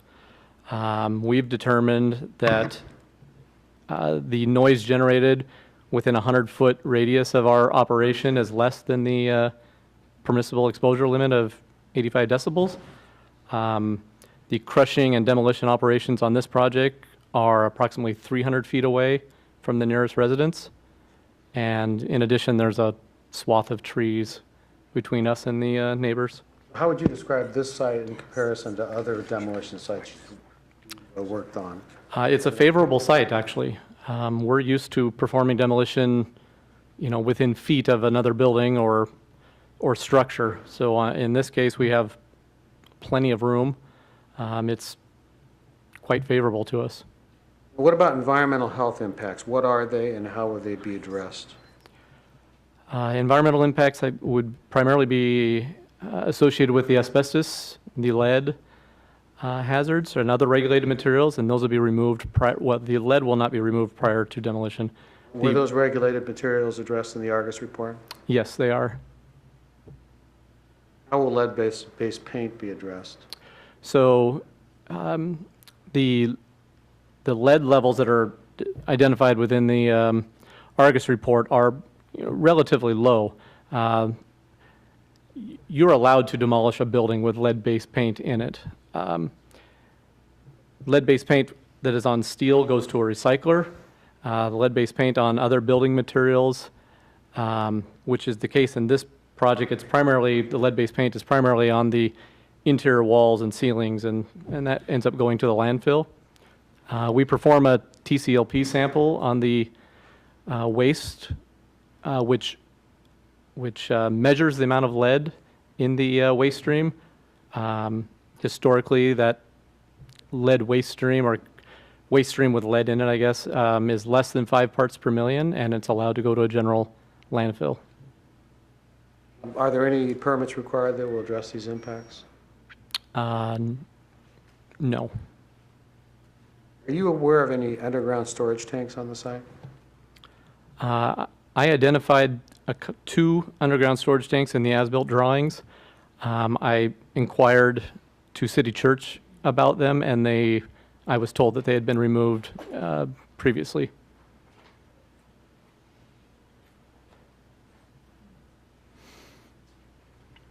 Thank you. Any questions for this witness from appellant or city? No? Okay. City, Mr. Tanaka. Thank you.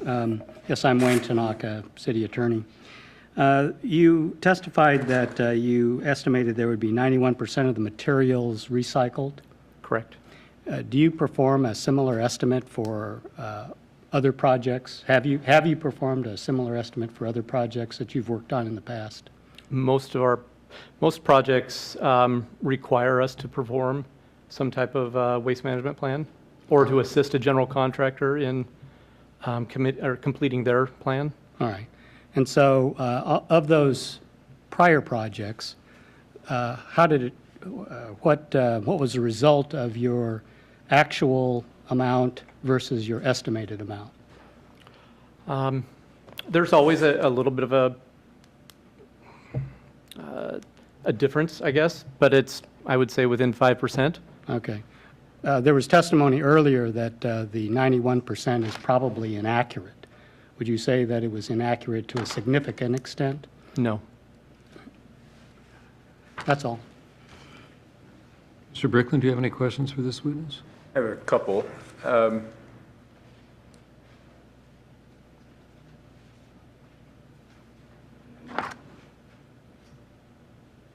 First of all, you testified about a lot of evaluation that was done in terms of the demolition impacts, water runoff,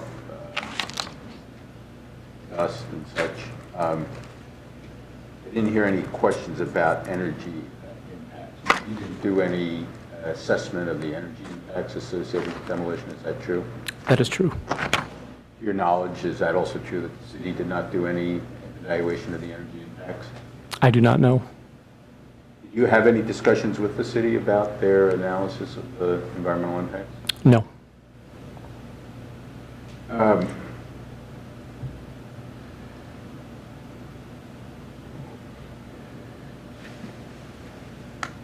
And you didn't do any analysis of the impacts of demolition on any historic resources on the property, is that true?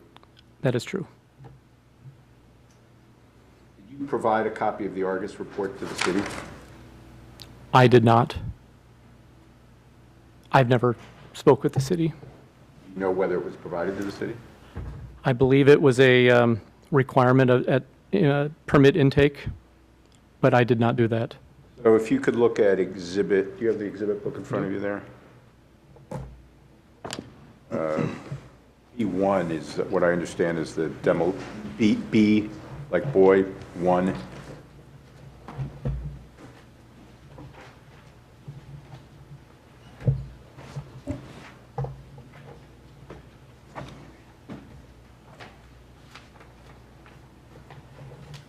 Maybe council can clarify this for me, but at least in the version that was provided here, only a few pages from the Argus report were included as an attachment to the application. Do you know if the actual application included the entire Argus report or I just do not those know. excerpts? I do not know.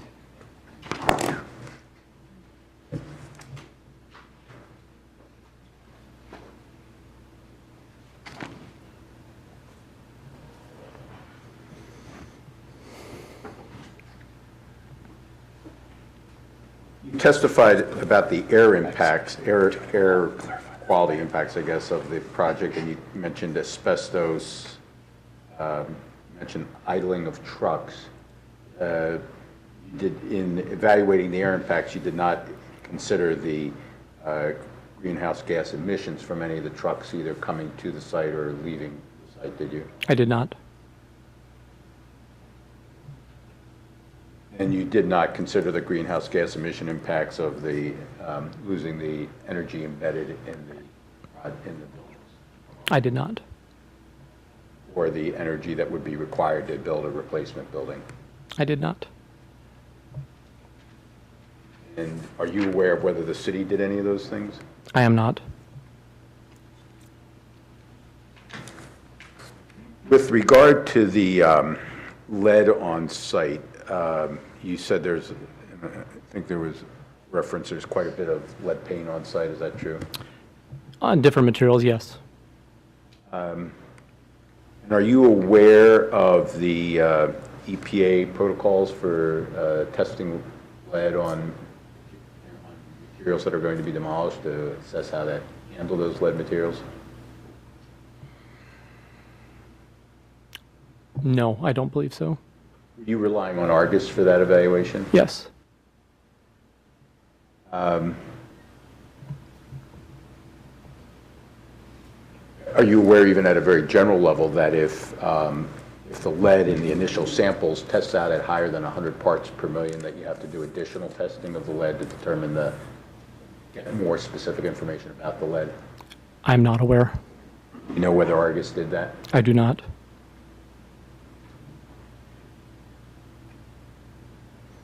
You know whether any of the wastes that are going to be generated on the site are those that would be classified as dangerous wastes under the regulatory system? The PCB light ballasts will generate as hazardous waste.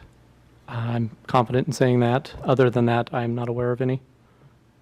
And the nearest disposal site for hazardous waste or dangerous waste is where? I believe it's Arlington, Oregon.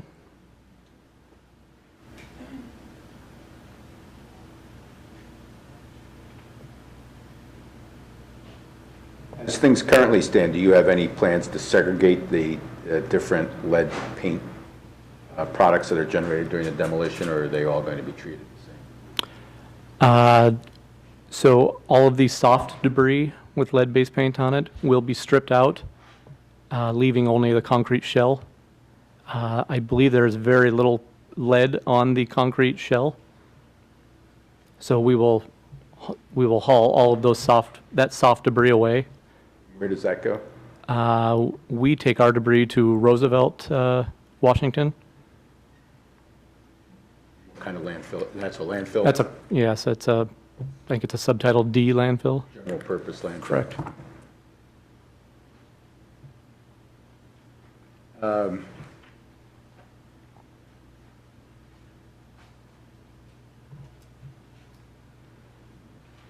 Your solid waste plan indicates an expectation of reusing, you said 91% of the materials on site, right? Not so much on site, but as a whole.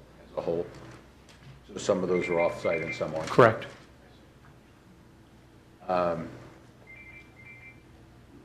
It's true, isn't it, that even though materials are being, the fact that materials are being recycled doesn't address the issue about whether energy is being used or wasted in terms of demolishing a building and recycling the material into a new building, does it? No, it does not. Different issue. Correct. And as to the material that will be recycled, or you're hoping to recycle, is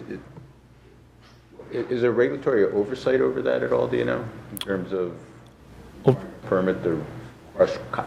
Tell me how you recycle concrete. You crush it and... We crush it on site. There is no permitting requirement that we're aware of.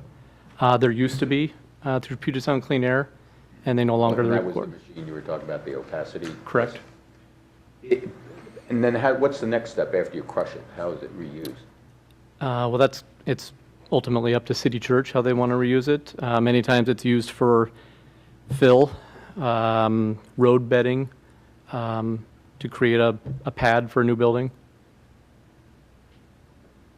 Has there been any analysis of whether there's a need for that amount of crushed material on site? I do not know. If there's not a need for that amount of crushed material on site, then what happens to it? We would haul it to a local recycler.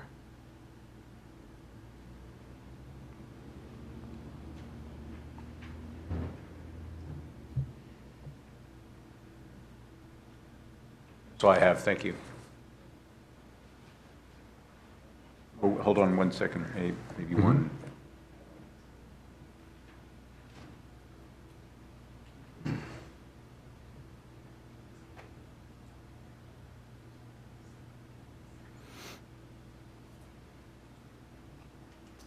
So in your, I think it's maybe the last page of your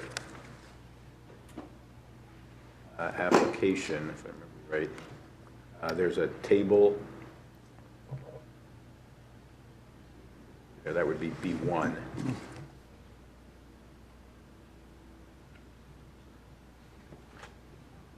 Or was it B3? B3. Oh, yes, in the management plan, right? And there if I'm reading that right, the first line, so this is Appendix A shows the locations where various materials or waste streams are headed, is that correct? Correct. And the first line is, stays right on the Plateau campus site, correct? Correct. And the estimated quantity there is 22,000 tons, correct? Yes. And is that primarily the crushed concrete? Is that the majority of that 22,000 tons? Yes, it is. And how did you develop the estimate that there's going to be a need for 22,000 tons of crushed concrete on site? I don't.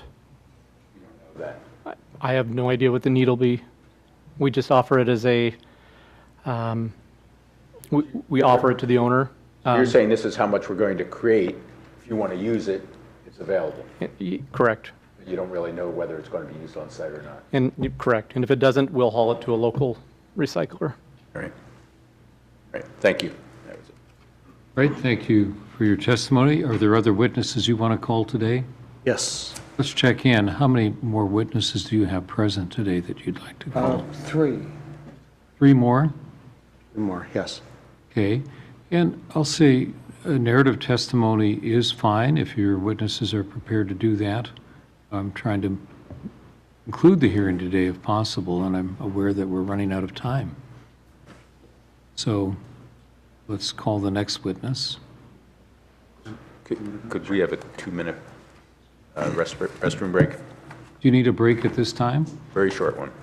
You never worked for a union, did you? It's every 2.5 hours. But if that's a need that you're calling upon, we can take a 5 minutes sufficient? Fine. Okay. Thank A you. quick break.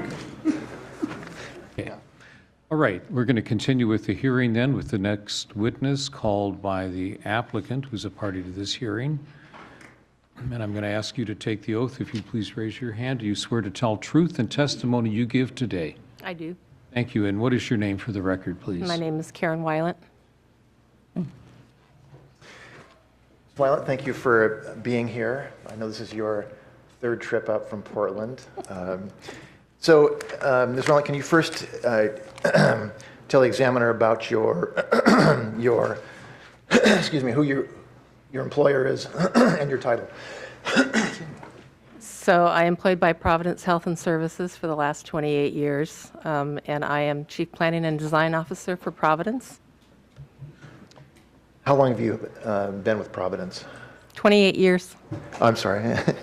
And what's your own education and professional background?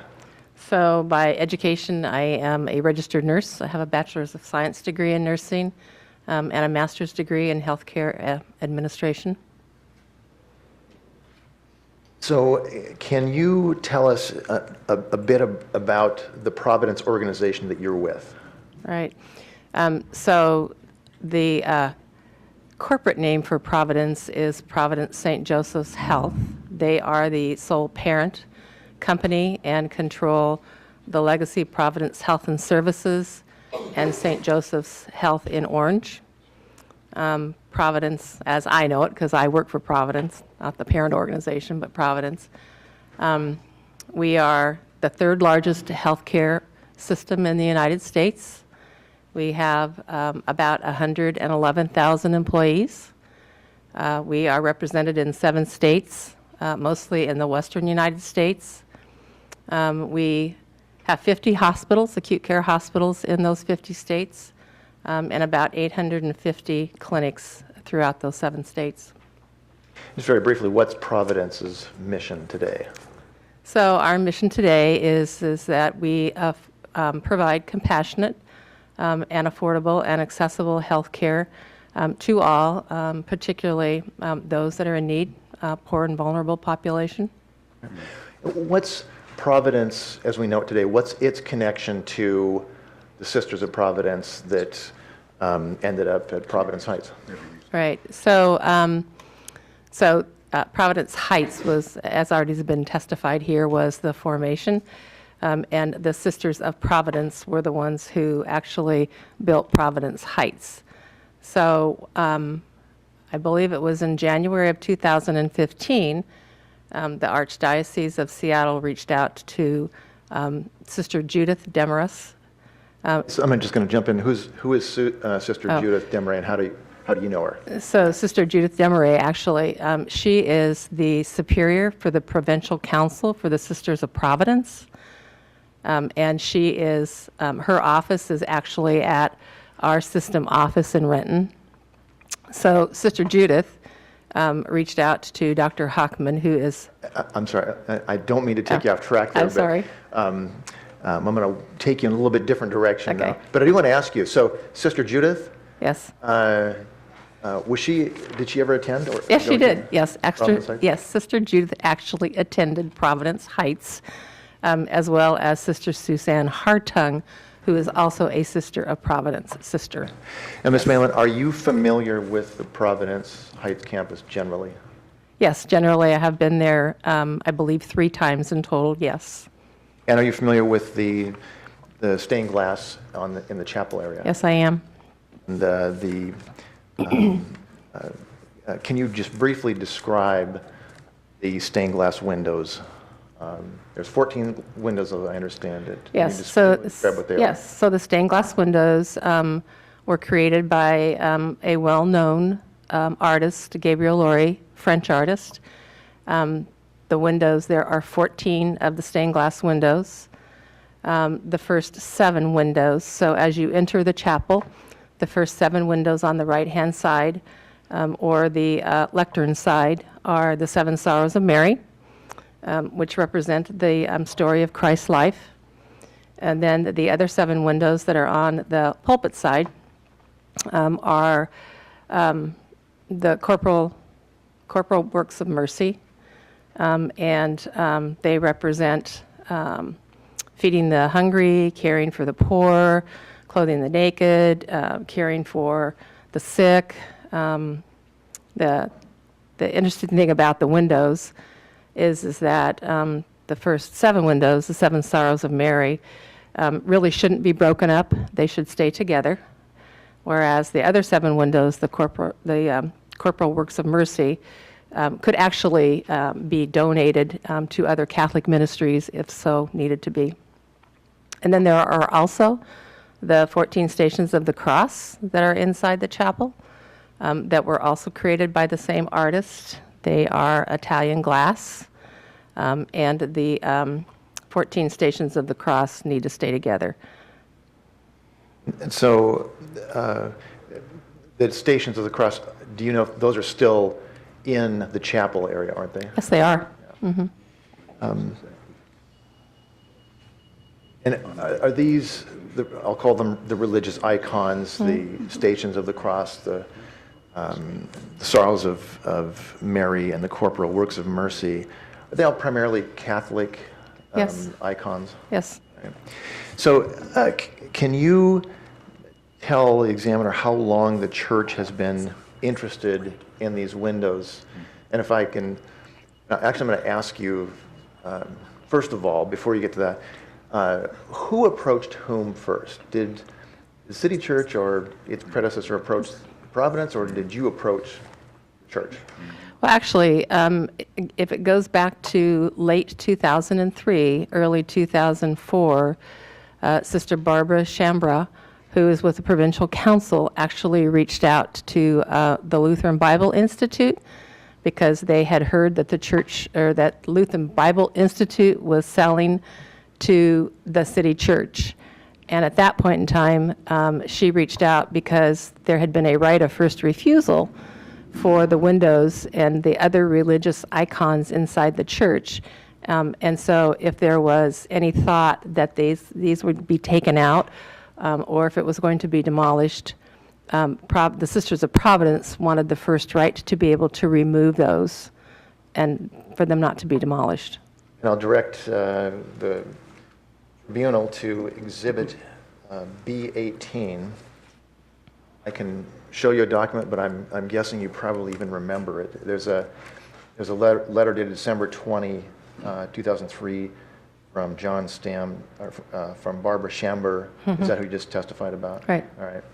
To John Stam, notifying that she's become aware of the impending sale of Trinity Lutheran College 14 years ago, and would like and do have an interest in the stained glass windows, the Stations of the Cross, sanctuary, lamp, tabernacle, and candelabra. Is that right? Correct.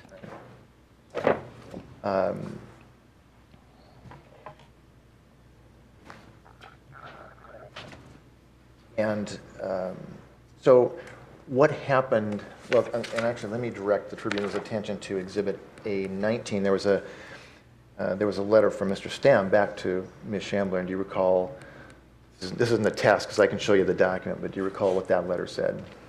That at that point in time, there was, I think that the church, or that they were in the process of potentially selling it, but there was no, that the chapel would remain as is, that the chapel would stay in use because it was being sold to another religious organization.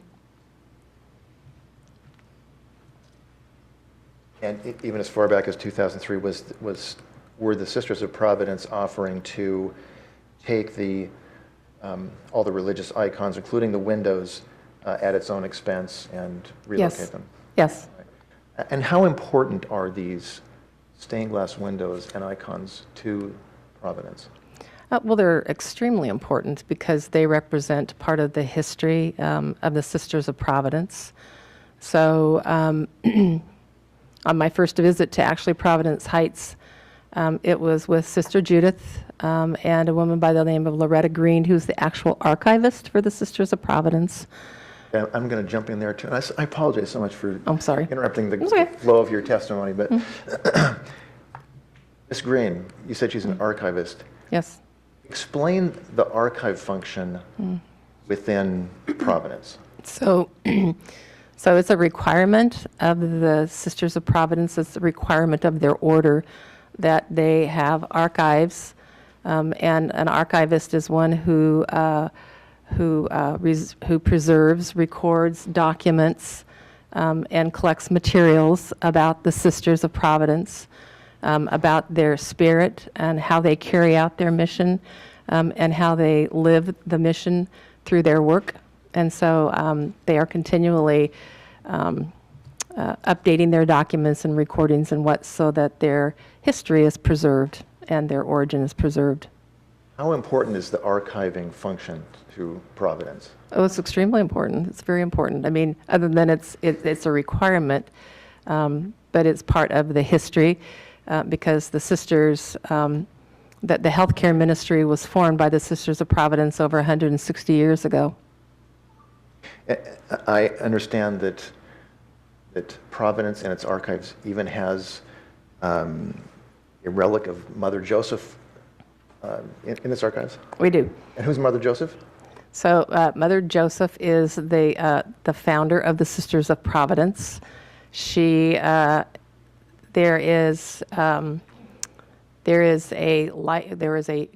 big, large-size bronze statue of Mother Joseph. There's actually two of them. One of them is in the Salem Capitol in Washington, and then the other one is in Washington, D.C., in one of the historical sanctuaries. So about 2 years ago, we actually took the original cast, the plaster cast of Mother Joseph, which was in storage in Seattle. We removed it. We had it restored by a restorative artist in Washington. We had a vitrine made for it, and we actually have it on display at the system office in Renton. And we had a legal agreement with the Sisters of Providence to use the original plaster cast. So, Is it fair to say that Providence, and we've heard a lot of testimony about historic resources, is it fair to say that Providence is already committed to preserving the historic resource of the Sisters formation and the original Providence Heights campus? yes. So we actually have a contractual agreement with the city church that if the church is to be demolished, that Providence would remove the windows, pay for all of the costs to have them removed, and either created, taken off, stored, or and then make determinations about what we would do with the windows based on request that we would get from other Catholic healthcare ministries, or Catholic churches, or Catholic schools, and the Stations of the Cross.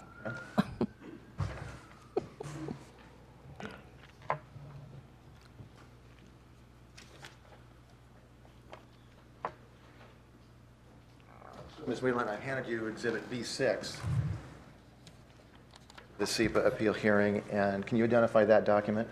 Yes, so this is the legal document that was executed in April of this year, signed between Providence and the city church. Mr. Anderson, who's seated next to me. Yes, yes. So now, about the removal of the stained glass windows, and we'll have Mr. Sykes, your colleague, testify about the mechanics of that. So there's been allegation and comments that Providence either can't do it or doesn't know how to do it. Can you tell me, is this your first rodeo? Is this the first time you've done something like this before? Well, it's not my first. Well, it's my first rodeo, but it's not Providence's first rodeo. Have you? Can you talk about the instances when you've done where the Providence has done this before? So Providence in Oakland was sold years ago, and the stained glass windows were removed from the chapel in that hospital, and they are actually right now they're at the University of Great Falls in Montana, and are going to be used in a regeneration of that campus. Our hospital in Seattle, when it was sold to Swedish, some of the windows were removed from the stained glass. Some of the stained glass windows were removed from the chapel, and some have been used at one of our ministries in Medford, Oregon, and then up in Everett, Washington as well. And then some of them are being used at the University of Great Falls as well. Providence, Portland, their hospital was built in 1941. The chapel was demolished in 1960 because a new one was being built.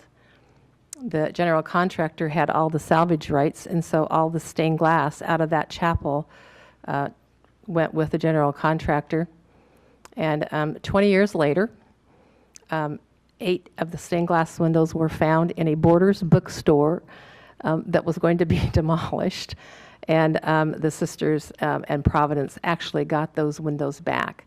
And they actually have been framed, and they're now on display as you enter into the chapel at Providence, Portland. So it was a lucky find on our part. And I do want to ask you next about where the windows that Providence has contracted with City Church and has expressed interest for 14 years to reclaim, where they will be displayed. Before I do that, I want to ask you again. So you're familiar with the area surrounding the campus, the general layout? You know, I need to ask you, what issue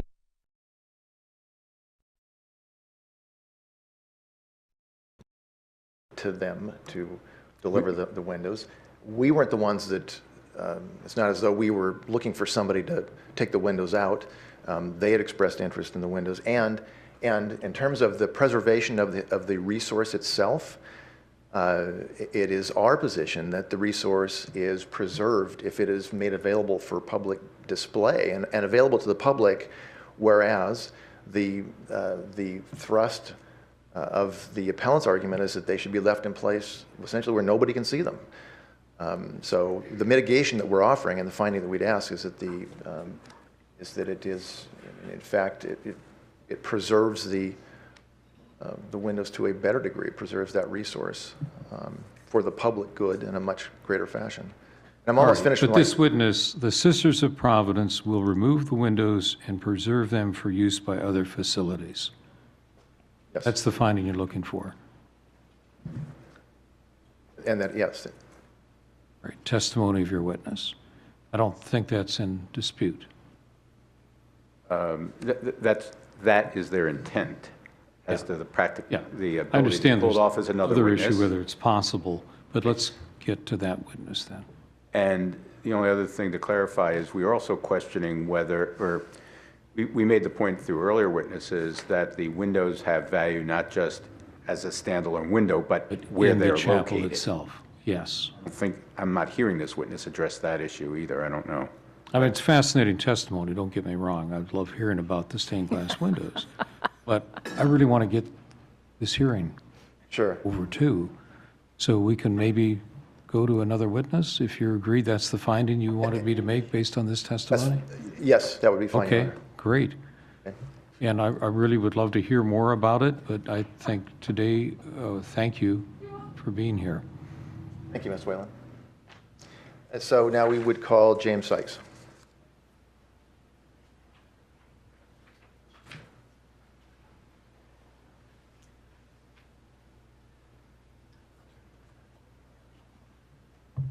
Good afternoon. Please raise your right hand. Do you swear to tell truth in testimony you give today? I do. Thank you. All right, Mr. Sykes, can you tell us your employment position now and your title? I work for Providence Health and Services, which is now officially Providence St. Joseph's Health. My position is construction project manager. What's your education and professional background? I'm a licensed architect. I've been practicing architecture for about 14 years. And precisely what is it you do for Providence today? So I manage construction projects. So I've been with Providence for 2.5 years. Prior to that, I've practiced at multiple architectural firms. My background is primarily healthcare architecture, hospitals, clinics, anything healthcare based. All right. And it has been alleged in this hearing that the stained glass windows, and you're familiar with the stained glass windows at the chapel at Providence Heights? I am familiar, yep. And it's been alleged that they can't be removed. Do you agree with that? I'm sorry, repeat? That the stained glass windows cannot be removed. Do you agree with that? I disagree with that. All right. And why not? Well, I disagree because the windows are set within an aluminum frame system. We've had experts come out to look at the windows. So our determination is that they can be removed, and we have a plan in place to extricate those windows.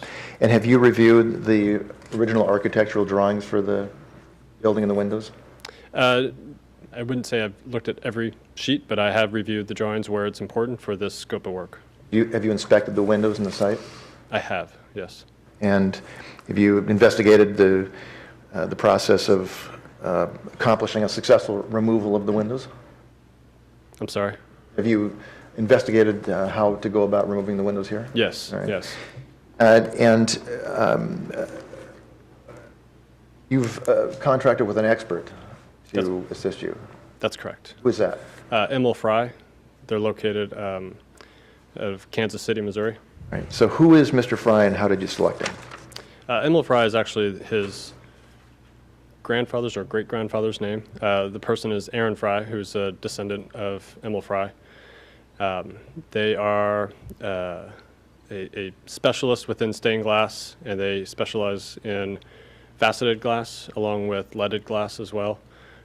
They are a national contractor, so they're not just somebody who would operate within this type of work just within their region or their vicinity. So when looking for a specialist within this field, we discovered there's very few within the field of faceted glass. So we've selected them based on their expertise and their knowledge behind this type of material and this type of glass in regards to the history behind it, the knowledge of the sort of the science behind how this glass is made and how the aggregate or the substance that is used to hold the glass together, it's different than leaded glass. It's a masonry material. So, and in addition to Mr. Fry, do you have construction contractors who help you with this process? That's correct. Yeah, we've also worked with Walker Specialties, who would be doing hazardous material abatement, and also GLY Construction, who's a local contractor and a vendor we trust and we've used very often for multiple other projects. So can you tell the examiner the process that you go through to remove and store these stained glass windows? First, we're going to be working on the abatement portion of the work, so that's where Walker Specialties will come in. We have developed a logistics plan based on entering the site and getting to the windows and back. So we have to develop a pathway from the outside of the building to the inside of the building to get to the windows to actually access them. Walker Specialties will come in and abate essentially that pathway and areas where we're going to be working within. GLY Construction would be coming in after them and building temporary structures to secure the building during the time that Emil Fry would be on site extracting the windows. Do you know how the windows are fastened to the main structure? Yes, so on-site inspections and reviewing the drawings, the windows are set within a aluminum window system that is structurally steel supported and its internal components.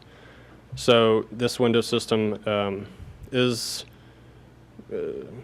a common window system. I mean, it's still used today.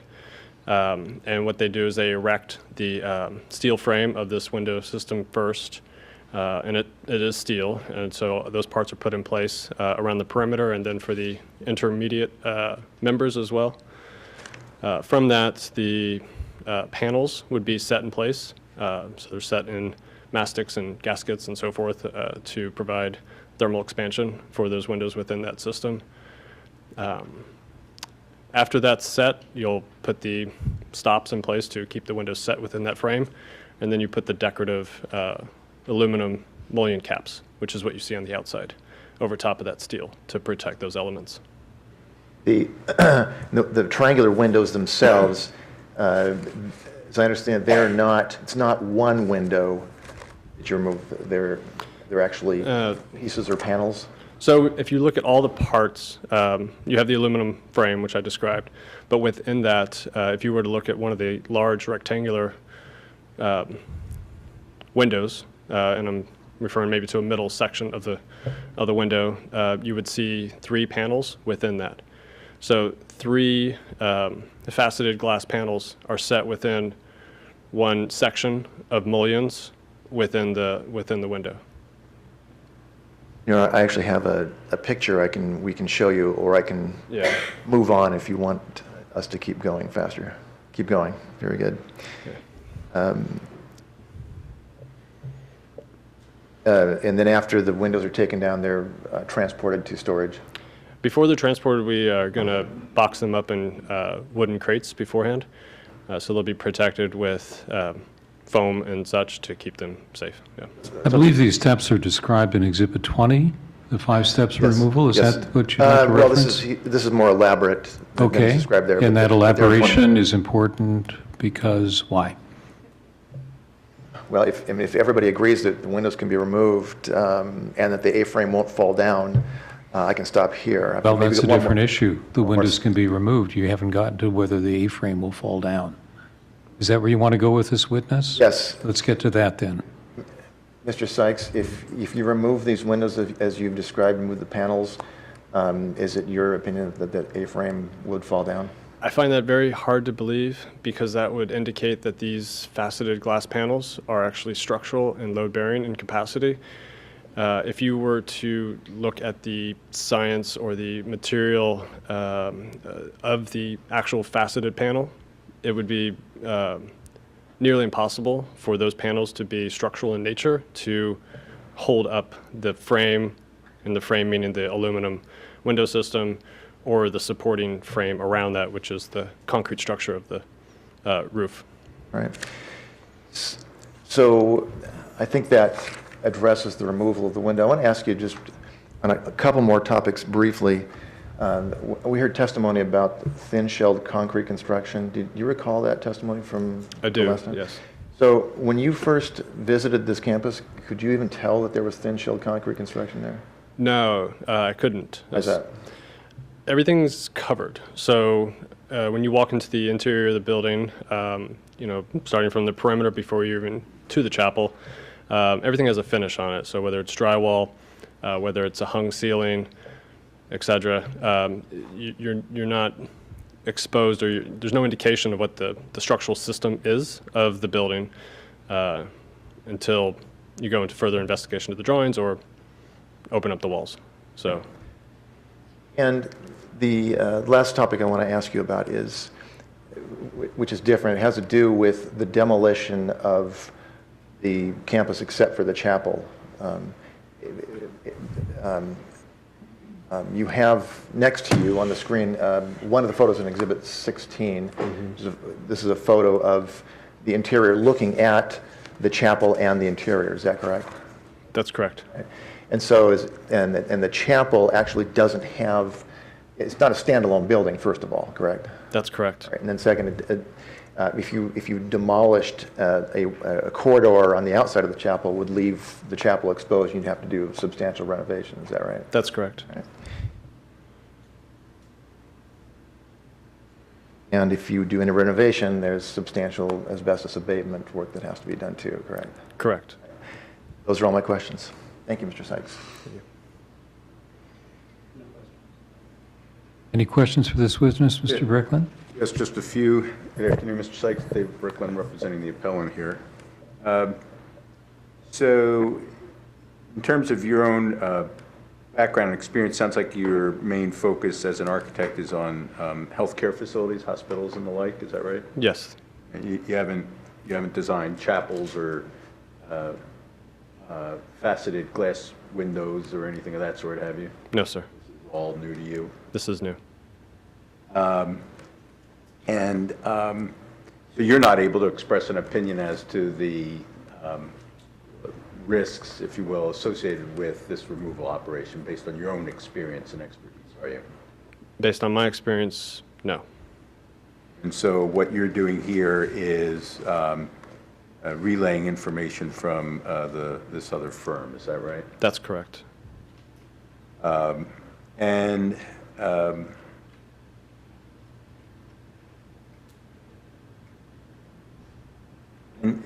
In the Exhibit B20, I see that the company that you're contracted with, Aaron Fry's company, laid out a 5-step removal process. I don't see in there any discussion of the risks associated with removal. Am I missing something in that document? Is that discussed in that document anywhere?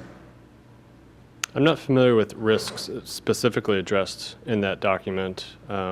Conversations that I've had with Aaron, we've discussed the risks, though. Right. But all you could do is be a mouthpiece for Aaron, and not your own personal knowledge or expertise about any of that. Well, I'm not an expert on stained glass, so if it's directly related to that, I cannot comfortably give you an expert opinion on that.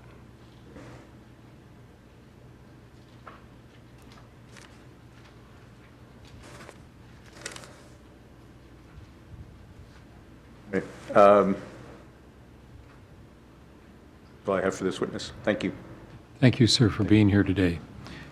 Applicant have, Actually, could I ask him one more question? you're being Sorry. recalled to the stand by Right, Mr. that's the Brickland second for time one I've last done that, question. I know. Are you aware that there are risks associated with removing stained glass windows in this setting?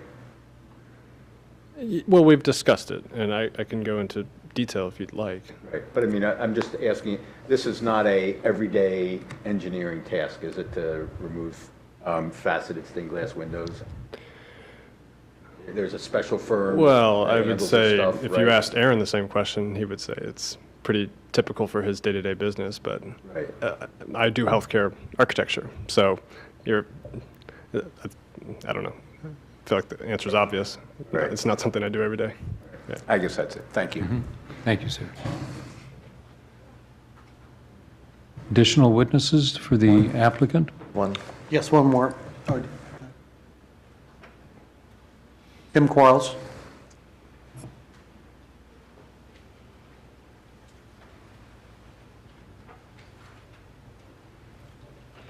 Good afternoon. Please take the oath. Do you swear to tell truth and testimony you give today? I do. Thank you. What's your name and business address? Tim Quarles. I work with SLR Consulting in Portland. It's 1800 Blankenship Road, Suite 440, West Lynn, Oregon. I never remember the zip, sorry. And what is your occupation? I'm an air quality consultant. And what is your current position? I manage the U.S. Air program for SLR. And do you supervise any other consultants? Yes, we have about 75 air quality consultants in multiple offices, including Bothell, Washington, Portland, Fort Collins, Colorado, and 13 other offices around the country. What's your educational background? I have a bachelor's in environmental science and engineering from Vanderbilt, and a master's in chemical engineering from Washington State. That's where I focused on atmospheric chemistry and air pollution control. And what did you specialize in as part of your BS in environmental science at Vanderbilt University? Water and wastewater treatment. And would you please briefly describe your professional experience? I've held many different positions in air quality, beginning in 1974, I guess. I've done emission measurements, dispersion modeling, regulatory compliance. I've managed emission measurements groups, engineering groups, and now I have a broader perspective in trying to keep 75 people headed in somewhat of the right direction, same direction. And what was your scope of you've been retained by City Church to provide expert testimony, is that correct? I was asked to look at air quality related issues, air quality, air emissions, environmental health associated with the demolition and the energy impacts. What did you do to prepare for this testimony?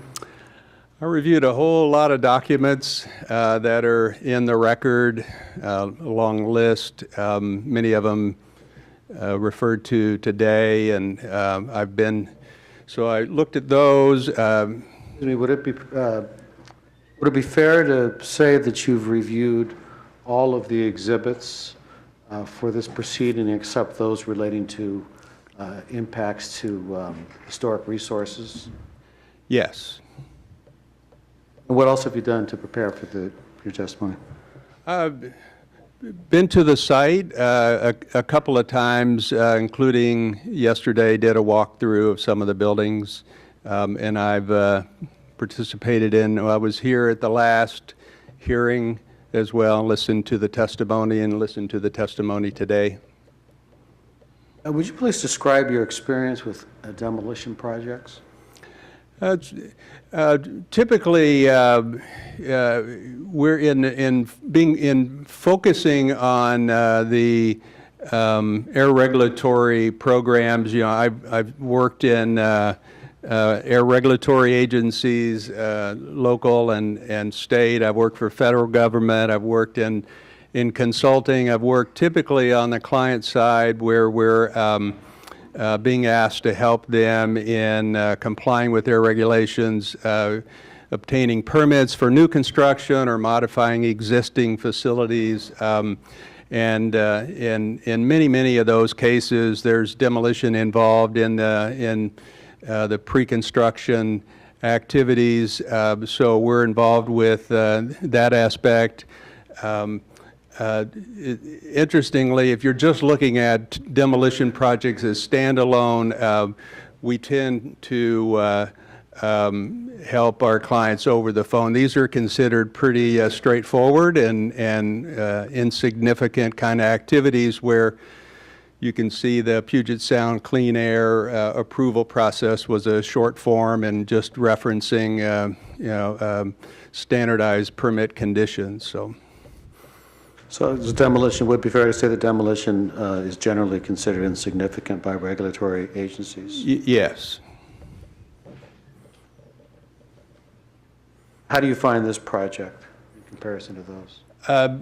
Very typical. It's an interesting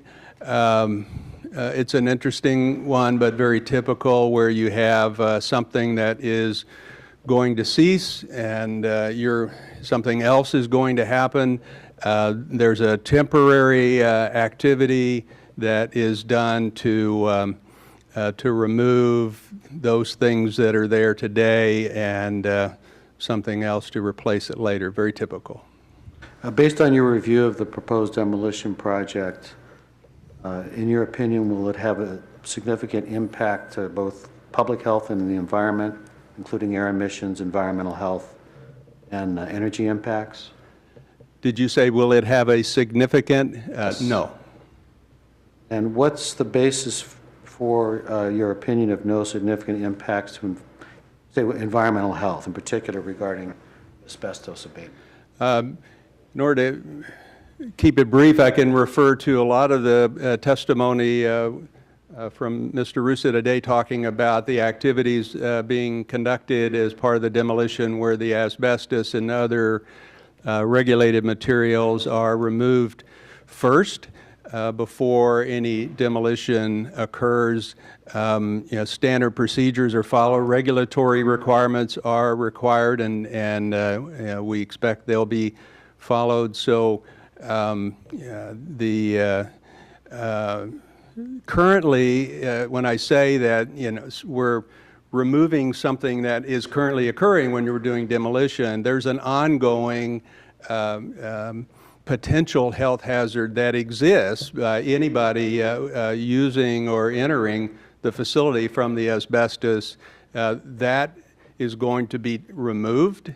And so there's a temporary activity to do that, but as long as you're following the standard regulatory procedures, in which they will. They've requested all the approvals, which they have. I don't expect there to be a significant impact to public health. What about the basis for your opinion of no significant impacts to air quality from demolition? And I would include greenhouse gas emissions. Sure. The emissions that, or the activities that are going to happen, as Mr. Russa described, will have the potential to generate dust. There's fuel burning, the diesel fuel from that the large equipment will use, and that the trucks will use to remove the material. That diesel emission, or that diesel fuel combusted, will produce some amounts of air emissions and some greenhouse gases, but those are small amounts and are insignificant levels. Can you quantify those amounts? Yeah, I've looked at it. You can, on the greenhouse gas side, I think I used a number of about 16,000 gallons of diesel that would be used for the demolition. That includes the heavy diesel and the trucks. That produces about 160 tons CO2 equivalent, somewhere in that neighborhood. Hazardous air pollutants are on the order of tens of pounds, and some criteria pollutant emissions that are, again, less than significant levels, and as you can expect from the approach that Puget Sound takes in approving a demolition like this.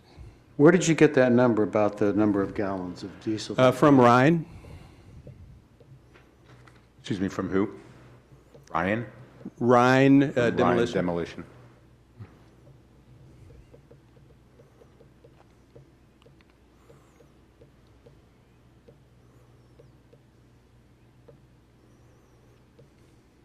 So are there any other impacts to air emissions that would result from the demolition activity? Well, we've talked, the mention was made of the embodied energy. I can speak to that briefly. Or you wait wanna on that. Hold on that. We'll get to that. What about the fact that these are not permanent activities? When we're This is talking what? about- These are not permanent activities when you're talking about demolition. Yeah, I mean, as he mentioned, Mr. Russa mentioned, we're talking about a 3-month activity. Looking at that diesel usage figure, that represents a few weeks to even a few days of operating the boilers that were used historically there. So we're removing that activity. And so, putting it in perspective, operating those 2 boilers that were there historically for a few days, that's about what you're seeing with that amount of diesel fuel. So, this is historically, they've used very dirty fuels like the number 6 fuel oil, which had its own set of problems, high emissions. This is a temporary activity that, and it will result in the cessation of the natural gas burning that's historically been used, and before that, the dirtier fuel for what, 50 years? What's the basis for your opinion of no significant impacts to energy or greenhouse gases? Well, as I mentioned, the calculation of the greenhouse gas emission for the demolition activity, we're talking a couple hundred tons, which when you compare to some of the other numbers thrown around, it's a very small number. If you want to talk about the energy usage and the historical perspective of the facility and the amount of energy, it's a very energy inefficient campus. As somebody mentioned, the $20,000 to $25,000 a month utility bill, the operating of two pretty good-sized boilers over the years. It's not a very efficient structure. It takes a lot to heat it. So, there's an operational energy amount that has been historically very high. So, there's been discussion about the embodied energy, which is that which has already happened. But in the literature, you read that part of the whole life cycle cost of the energy of that facility. It's small compared to the operating energy, which is typically, I read 85%, certainly more than 80% of the total life cycle energy cost is on the operational side. So we're eliminating that. We're temporarily burning some amount of diesel that generates a very small amount of greenhouse gas for the demolition, and we're recycling 90% plus of the construction materials, and therefore the embodied energy. I didn't calculate, I didn't try to do any kind of a precise calculation. There's no really standardized method yet to do it. You could use any number of the models that are out there. But regardless, we're recycling and reusing, repurposing 90% of that, of the construction materials and the embodied energy within that. So we're mitigating that. We're eliminating a very large operating cost, energy cost, and taking a very small amount of energy to do that. So, to me, that's a good deal. So, just focusing on the energy use from the demolition activities. That use, including any greenhouse gas emission levels, is insignificant. No, that's a very small amount. Like I said, it represents a few days to maybe a few weeks, depending on the time of year of the facility operation. And is it fair to say that, if anything, the demolition will conserve energy, first by eliminating, as you indicated, an energy-efficient structure, and then by recycling more than 90%. Well, that's how I look at demolition it. Materials. That's how I look at it, and that's how I would describe it. We're demolishing a facility that has a historical high energy use, and spending a very small amount of energy to do that. Okay, so let's talk about embodied energy a little bit. Frankly, I've never heard of it, but that doesn't mean anything. Could you, do you know anything about embodied energy and its general use? Yes, I mean, you saw the table earlier. I mean, I was almost around, well, I was around, but I wasn't working in air quality, but my history goes back a long ways. There is energy that it takes to extract raw materials and produce building materials like concrete and steel. And I've worked many, many years for many of those facilities. I understand the process and the energy that it takes. Each year it takes less energy per unit of material. Everybody's working hard because people are paying more attention to energy costs these days than they did in 1961 when this place was built. So it's getting better, but there's still, there is an energy that it took to extract the raw materials and to produce these materials and get them to the construction site and to build a facility. All that added together, I don't run those models, but I can understand the concept that you're trying to capture that energy that went into that. Your Honor, given that testimony, I think he's just explained that he doesn't have the qualifications to testify about this, and I'd I ask... believe you presented him as air quality. That's his background and expertise. So where are you going to go with this? Yes, and which includes energy as well, and the impacts that this embodied energy allegation includes both impacts to energy and... Well, you can impacts- have him testify. It's not his area of expertise. He already mentioned that. But Sorry. Let's finish it up then.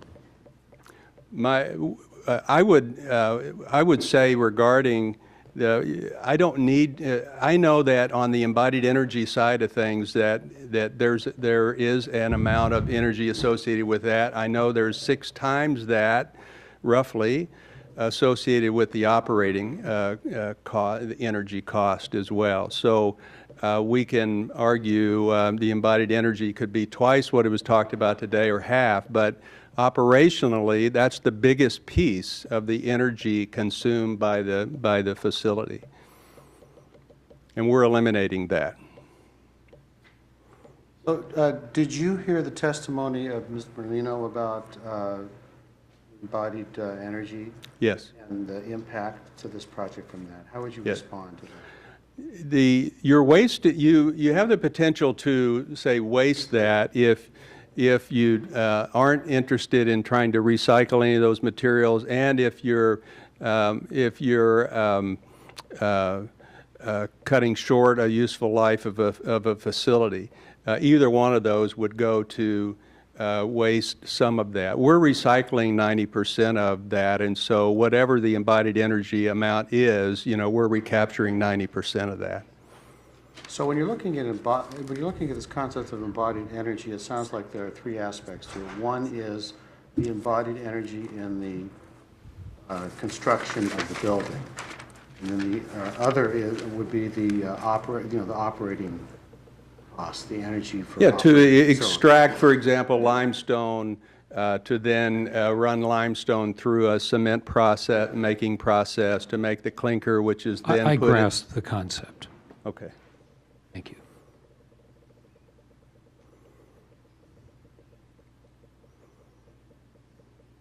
So, is it fair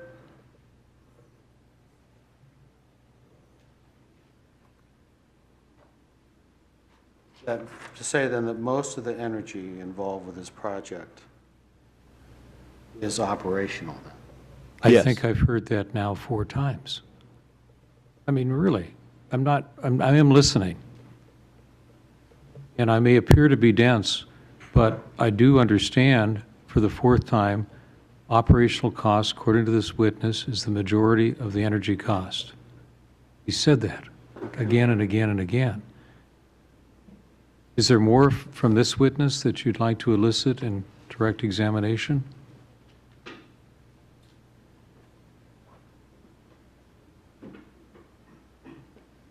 I'm trying to help you by asking these questions. And I appreciate that, Mr. Hunter.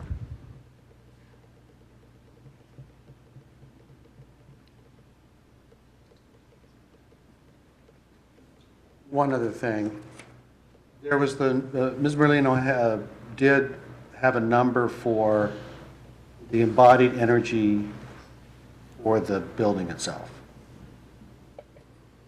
I assume you have no opinion regarding the accuracy of that. No, and certainly not on the numbers that were thrown out today, seeing them for the first time. What about then her opinion about the energy use for demolition itself?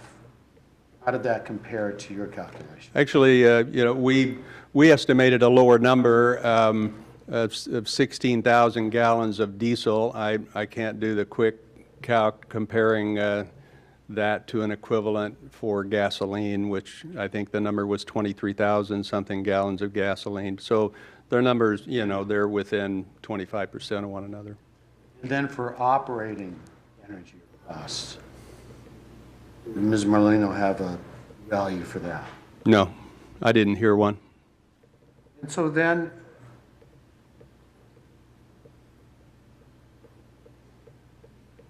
with this theory, are we really looking at the impact on the past use of energy, not the current use of energy for a project? That's the nature of embodied energy. It's the sunk as the, I think that How terminology much was does reuse of this same building factor in, I guess, conserving energy or avoiding energy? Well, you're reusing, repurposing much of the material. On a weight basis, 91% was the estimate. You can see that each type of material, construction material, has a different amount of energy megajoule per unit, and so it's hard to say, the 91% doesn't represent the unit energy. It's just a mass type number, so it's hard to say if it's really conserving 90%, but it's a substantial figure when you see that concrete and steel, which are much of the mass, they have a significant number in that table. Not the highest number, but a significant number, and certainly with it being most of the mass, you can see it's a very, very substantial part of the total embodied energy.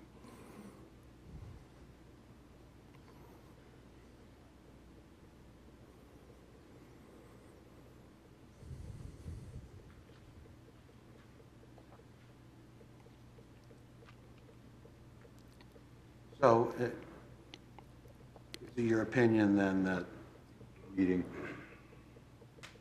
Objection leading.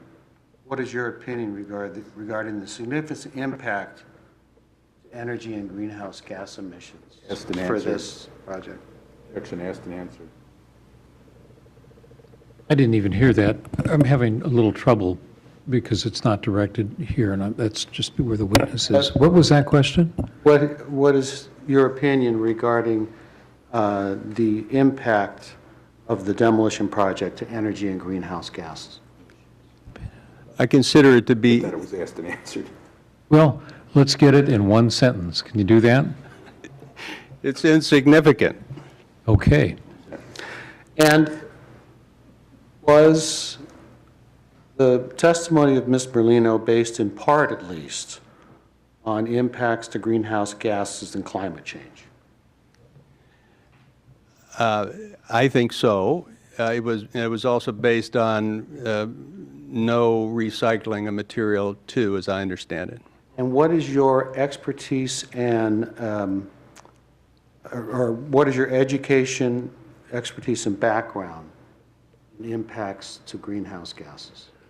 Well, as part of our regulatory program, we assist clients all the time in reporting on their greenhouse gas emissions requirements that are required by EPA. So we have our program set up to do that. In particular, what is your expertise? My expertise also is as a chemical engineer and previously as a registered mechanical engineer. I know these calculations. I'm familiar with those calculations, and I review many of those reports. I provide senior QA on those reports. So the calculations that you've testified to about levels of greenhouse gas emissions and other emissions, that was based on your... I'm very familiar with the Objection leading and also ambiguous, because I don't know if he's talking about the calculations Mr. Merlino did or calculations he's talking about that it's The calculations that he did. He didn't do What it. calculations did he do? That he didn't Well, do he's talked about the amount of energy use, the amount of I mean, the greenhouse gas 16,000 emissions. diesel gallons, is that what you're talking about? Yes, he was talking about the That was a CO2 also from, I mean, he has expertise What in the area of Air quality. That's how you've introduced him. Yeah. Well, and if you look at the brief, and if you look at the appellants and their arguments, they put the issue is embedded, impacts to energy and greenhouse gases, and that's where they're talking about embedded energy. So it seems to me if they make that argument, then you can't. And we have someone here with that expertise. That's And I want to give you the opportunity to do that, and you've and asked also about the expertise significance. Is and that the where- witness that we heard, Ms. Merlino, she's an architect. Her background is architecture, And yes, she did get. This is kind of your closing can we statement stick to here. this I'm not witness? ready for the closing. Very shortly, I will be. I'd like you to focus your witness, then you're asking his opinion on greenhouse gas emissions. Is that where you are now? No, I think we finished that. Okay. Greenhouse gas is an air Hey, pollutant. can we, I thought you just said you finished that. If he has something else to say, then I'd like to hear it. I would like a question posed. Do you have anything else you want to say that you haven't said that you can say in 2 minutes or less? I'll use 1 minute. Okay. Greenhouse gas currently is an air pollutant. I don't know what this administration will do with it. I've calculated air pollutant emissions my whole career. I consider myself very much an expert in calculating air pollutant emissions, including greenhouse gas. Okay. Great. Zema? Okay. Thank you. Thank you for your testimony. There may be questions from the city or the appellant about your testimony today. None from the city. Mr. Brickland, did you want to ask this witness any questions? I do, thank you. So, Mr. Quarles, my name is Dave Brickland. I represent the appellants here. So, you're not on the project team, are you? For this project? You haven't been, let me reframe that. You haven't been involved in putting the application together, have you? No. You've been brought in after the fact to provide expert testimony in this arena? Yes. Right. How much are you being paid for your testimony today?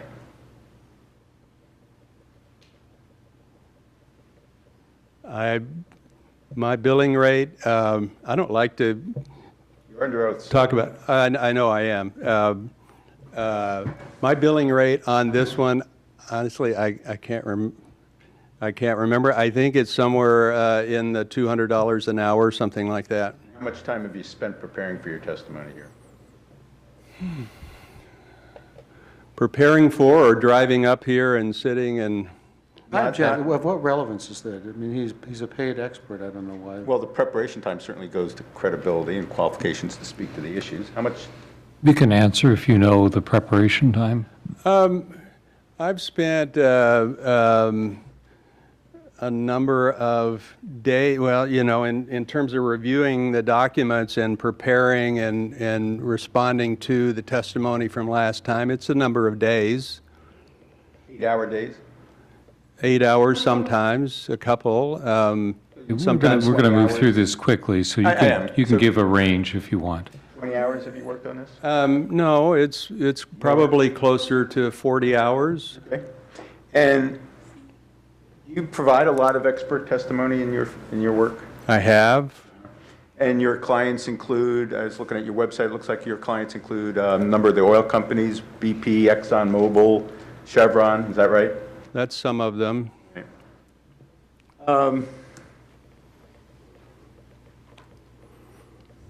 So you testified that you haven't, while you have expertise in calculating air emissions, you've never worked in the field of developing embodied energy estimates, have you? Is that right? Not in the sense of using the models that we're talking about today. Right. And so you can't, yeah, all right. And you said in terms of the operational impacts that you had an opinion that they were small compared to, that the operating impacts were large compared to the relatively small amount of energy embodied in the building. Is that right? Yes. But that statement is outside the area that you've had any expertise in. No. What I based that on. I didn't ask you what you based it on. I asked you if is that outside your area of expertise? No. It's not. Didn't you just testify that you don't have expertise in the area of embedded or embodied energy? Yes. You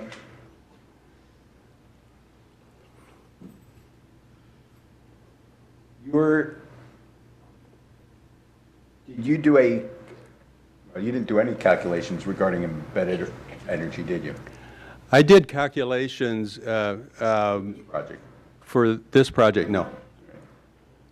And you didn't do any calculations to compare the amount of embedded energy with the amount of energy used during the operation of the building, did you? I did do that. You did a comparison. Previous hearing, there was a number given on the greenhouse gas, I think of 19,000 tons. And so I calculated the equivalent tonnage of CO2 in an operating year to compare to that. From the existing boilers? Yes. And those are on natural gas now? Yes. Did you, so it was in doing that comparison, you assumed that after demolition, there would be no new building constructed there? Is that right? Yes.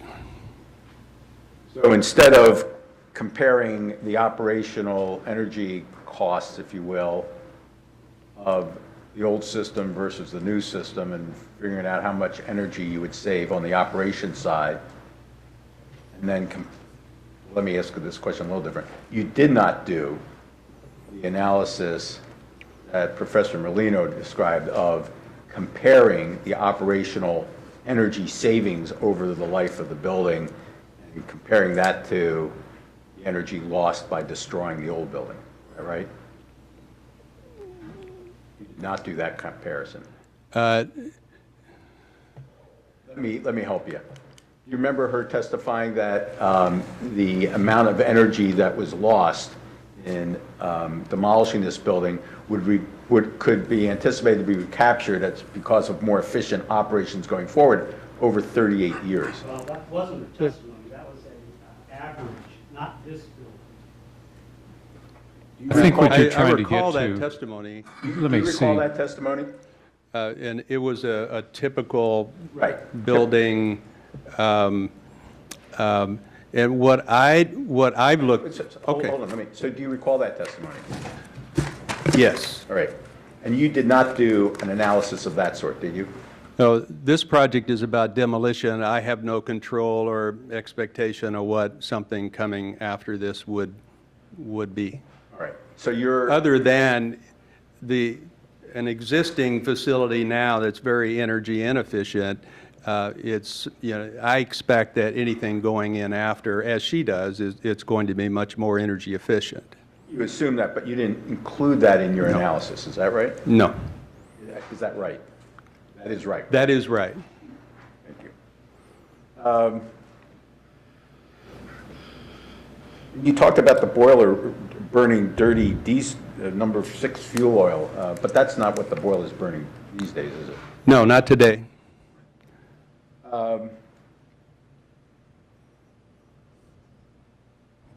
You said your opinion were based on the assumption that 91% of the materials would be recycled. Is that right? My what was based on that? Your opinion regarding energy impacts was based on an assumption that 91% of the materials would be recycled. Is that right? Yes, that's regarding the embodied energy part of that. And in using that information, what did you assume regarding how those materials would be recycled, if you made any assumption at all? Did you assume they were going to be recycled on site, off site? Anything? That they're going to be repurposed and either on site or off site. The actual fuel usage, when I spoke to the demolition contractor, the fuel usage would be similar because of the need to crush, and so there would be a little more in the fuel burning of the diesel equipment, a little less on the trucks, but it worked out to be about the same kind of fuel use. That's a 16,000 plus or minus gallons of diesel. Whether they're going to be used on-site or off-site, the prior witness here today for the applicant testified they would first crush the material, right? I believe that was the testimony. Right. And then is the 16,000 gallon figure that was supplied to you, was that with the assumption that that would be used on site? If you know. What I recall getting was that the number would be similar in both cases. So Whether it was we used didn't on site? we didn't worry about whether it was used on or off. That the number was going to be similar. The number Given the range of the estimate that, you know, their error bounds that he has in giving me that figure. So the energy involved would be the truck driving to the site, the energy used in actually demolishing the building and crushing it, right? Up to that point, they're the same. But then in one scenario, the truck hauls that material a quarter mile away to be used on the site. And in the other scenario, it's driven maybe 5, 10, 15 miles away. And you're saying that the energy consumptions are similar? Either way, they're similar, and both numbers are insignificant. So, and did you ever, in reaching the conclusion, well, let me ask you, have you testified in Washington State before on energy cases? No. Do you have any familiarity with the State Environmental Policy Act? Yes. Do you know when you use the word significant or insignificant, are you using that in the context that it's used in the State Environmental Policy Act? Yes. What do you understand that means? I understand that to mean that just in the common sense understanding of significance, you know, it's is it going to cause exceptional harm? Is it rising? You know, I look at significance, whether an agency considers something significant by the regulatory program written around it. If this is something that is allowed through a notification kind of process by an agency responsible for regulating it, you know, that's also a consideration. That's a strong consideration for me that this is an insignificant activity on, you know, on the grounds that they use to regulate it. Did you see any of those equivalency numbers that Professor Merlino included in her testimony this morning? That the energy embodied in this building is equivalent to, you know, like 30 million gallons of gas, or that the waste generated as, you know, like 1,400 lifetimes or something, whatever those numbers were of waste. And those are numbers you consider insignificant?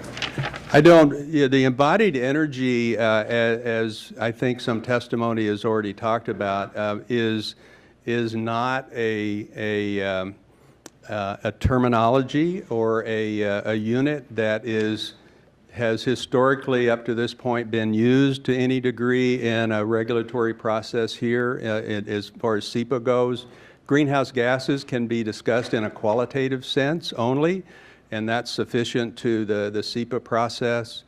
So the embodied energy, you know, putting that number into perspective, it has not yet been done as far as the SEPA goes. First time for everything, right? So it's interesting that you finished that as far as SEPA goes, because that statement would not be true more generally, right? I mean, because as Professor Merlino described, there's been a lot of work done in the last number of years in trying to figure out how much energy we're losing by tearing building downs and building replacements, right? And as the Is that testimony right? said, yeah, it's not understood just what to do with that information yet. And you know, the legislature asked for some recommendations on, you know, establishing a better policy, and that investigative team declined to recommend anything, saying that much more information and study is needed before We're really new wandering policy. here. What legislature? This is the previous testimony about the Senate bill that I see. funded that report, Okay. that research report. Thank you. All right. Second.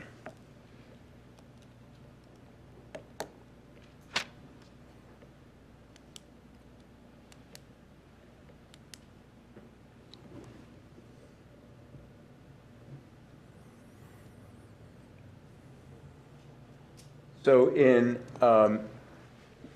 your entire evaluation, because you don't know what building's coming next, as it were, you did not take that into the energy involved in building a replacement for this building. That did not factor into your analysis. Is that the true statement? True statement, generally, although I gave the caveat before that I expect the next generation of building to be more energy efficient, but.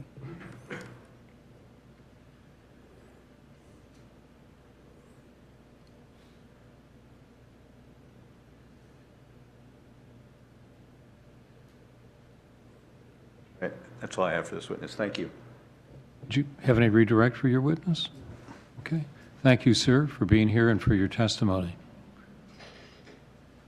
The applicant have further witnesses you wanted to call today? No. No. Does the city have any witnesses that you wanted to present? Yes, just one short one.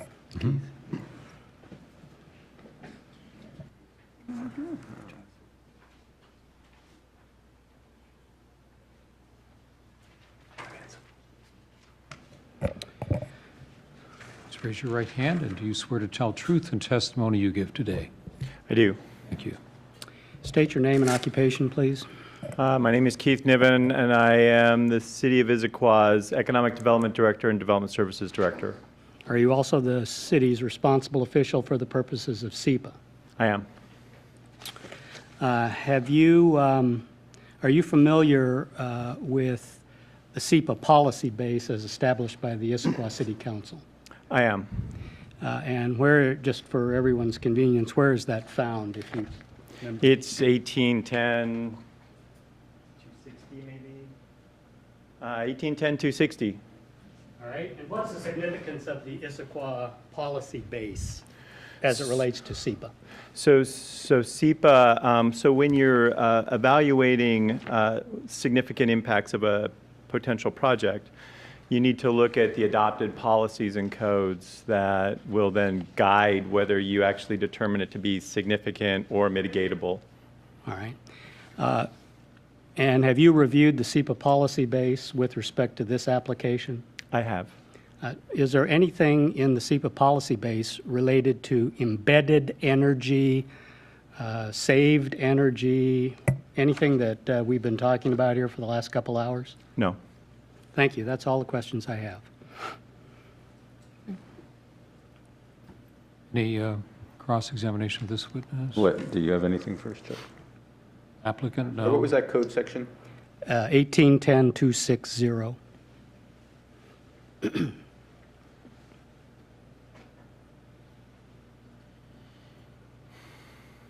I'll have a few questions. Pull up that section first.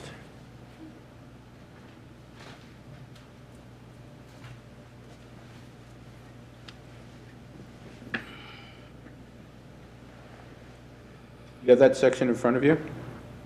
I do. Your understanding that that section is, defines the elements of the environment that are to be analyzed when you make your threshold determination? In the City of Issaquah, yes. And where do you find that language in the city code? It's 1810-260. Show me that, read me the language in 1810-260 that says when you make your threshold determination, these are the policies and the only policies that you should consider. So 1810-260A says the policies and goals set forth in this chapter are supplementary to those in the existing authorization of the city. The city adopts by reference those policies in the following city codes, ordinances, resolutions, and plans as now exist and may exist hereafter as amended. And then it lists specifically those policies and codes that guide SEPA decisions. And where, did you just read me words that says you can only use these policies in making a threshold determination? I didn't hear those, maybe I missed it, but I didn't hear those words there. So it does not say that specifically. No. And in fact, those policies aren't, so do you understand in SEPA there's a difference between procedural requirements of SEPA and substantive authority? Do you understand that distinction? I do. You do. And the procedural side is the steps you go through to do the analysis, right? The environmental analysis. And to issue the threshold determination, yes. And so one of those steps is the threshold determination, and that decides whether other steps will be taken, like preparing an EIS, right? Yep, That's the process side. that's the process side. And the substantive side is, are we going to issue a permit, and if so, impose conditions because of environmental impacts? That's the substance, right? Sure. And is it your testimony that these policies are adopted to guide your responsible officials' decision on the process side or on the substantive side? Substantive side. Right. And this case before us isn't about the substantive side, is it? Aren't we here talking about the threshold determination? I do not, so I've spent 2 days listening to what I think has been substantive testimony, not process. So you think this is a challenge to the city's substantive decision as opposed to whether it should have prepared an EIS? So I've read the appellant's appeal, and the items that have been documented in that range from process to substance. Right? Do you understand that one of the challenges in this appeal is to the threshold determination that you made? Do you understand that? That's one of the challenges. Yes. Right. And that threshold determination is on the process side, right? Procedural determination under SEPA, right? Well, so I would say, I believe it's based on substantive issues, right? Well, of course, the air impacts, water impacts, those are all issues of substance, but in the SEPA nomenclature, when you're deciding whether those substantive concerns require analysis in an EIS or not, that's considered a procedural decision, right? Whether to prepare the EIS? So there were both procedural and substantive issues raised in the appeal. Right. And the procedural issue was whether you incorrectly decided not to prepare an EIS, right?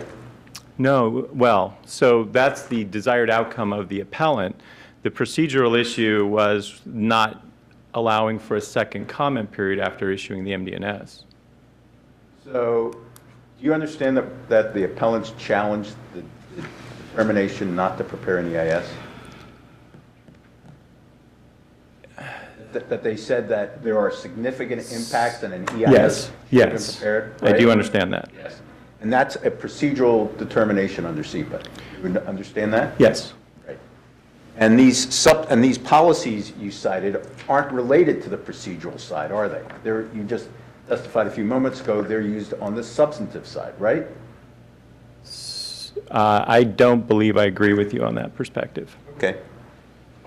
And do you understand that the State Environmental Policy Act says that when you make a threshold determination, you're supposed to determine whether there are probable significant adverse impacts on the environment? Yes.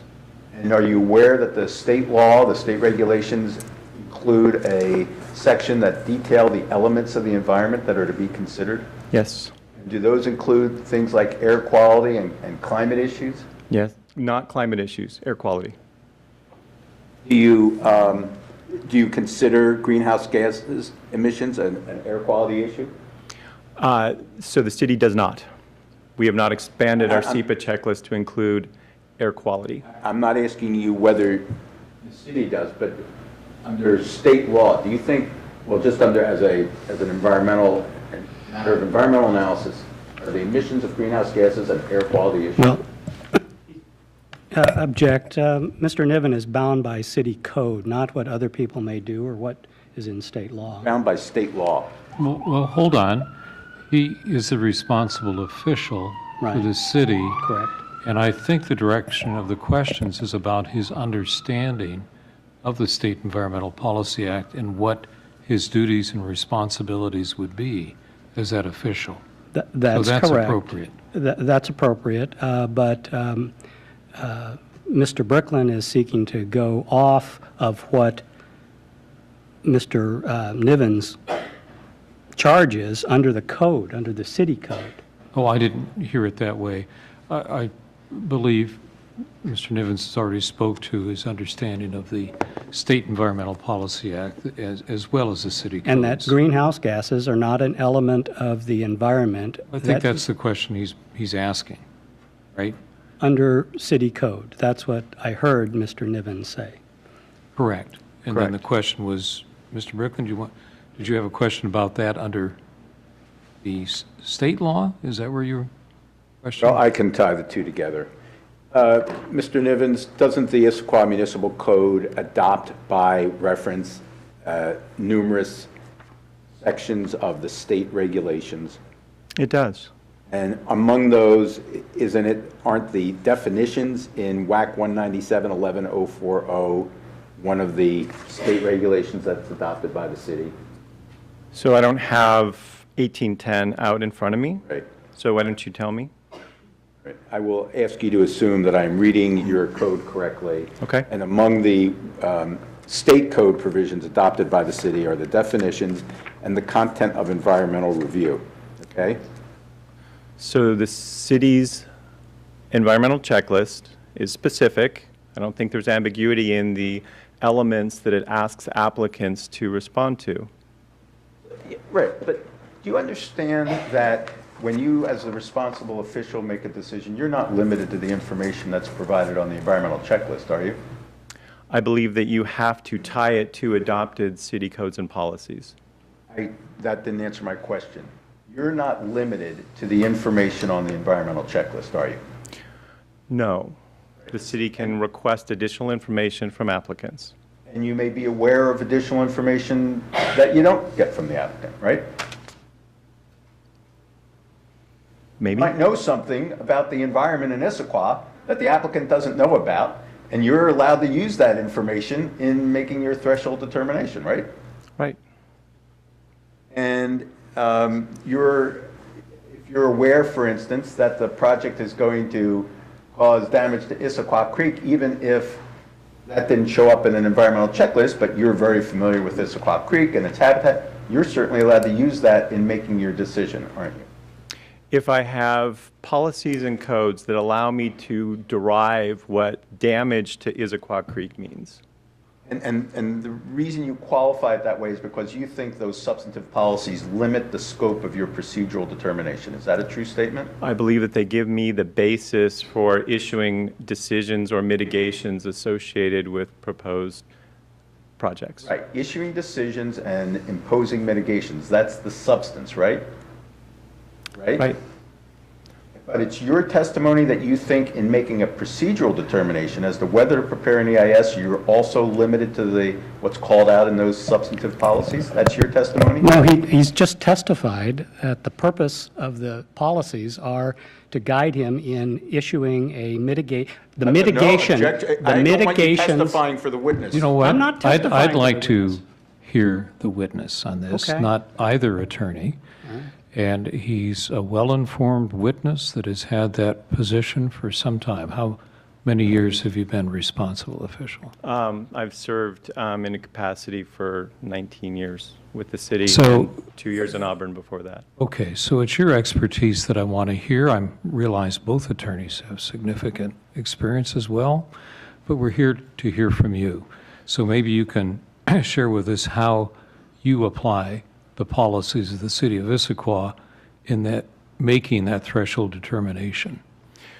If a SEPA checklist comes in and it's determined that there are non-mitigatable significant adverse environmental impacts, then the city would open up a dialogue with an applicant and talk about the scoping for an EIS. That's how a DS side of the process works.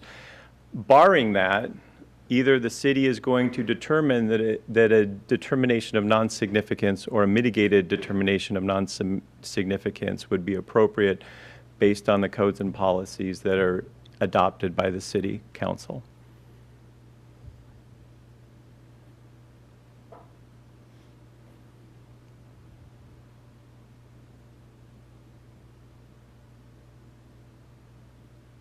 Because of your view of the limits on your threshold determination process, you did not look at any of the embedded energy or other energy issues that there's been testimony about today. Is that true?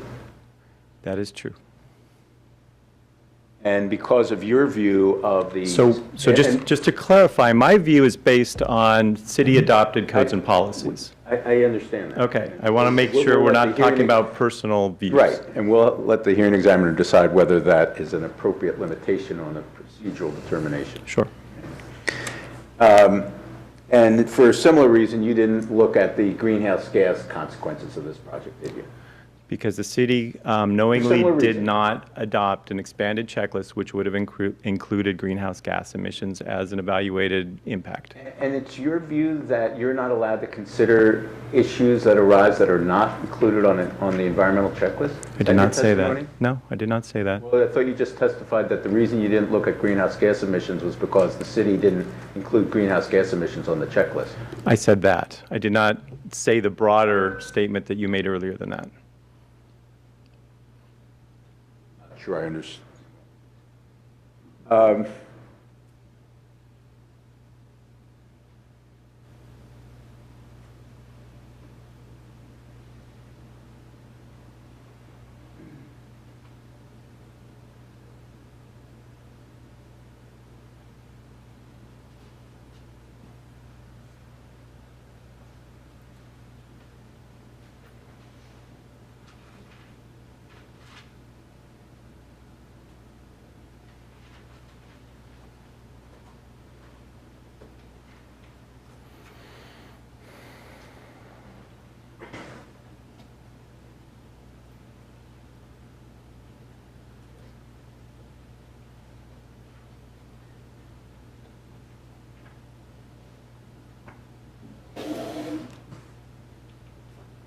And with regard to impacts on historic resources, what was your thought? Is that something that you thought was within the scope of what you consider for the threshold determination? Absolutely.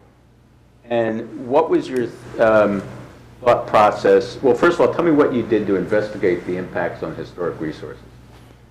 As it relates to this SEPA determination, I looked at the policies in 1810-260, which identifies that the comprehensive plan for the city is one of those documents to be consulted in terms of making a threshold determination.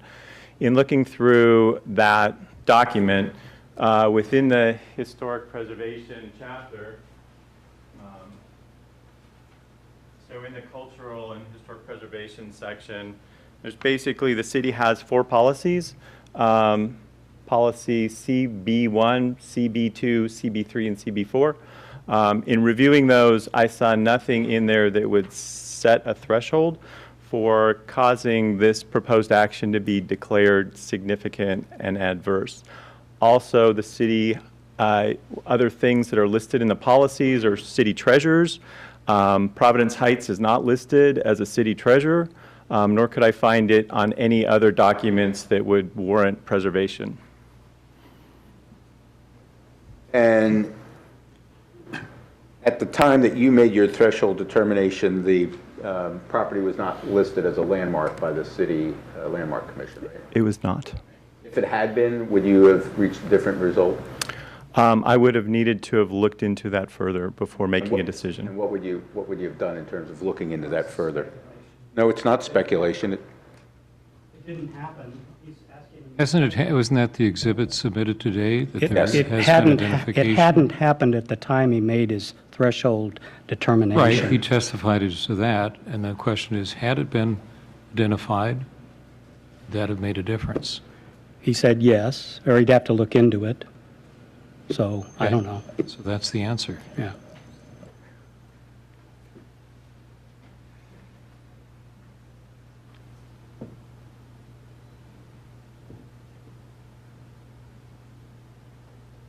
So can you answer the question?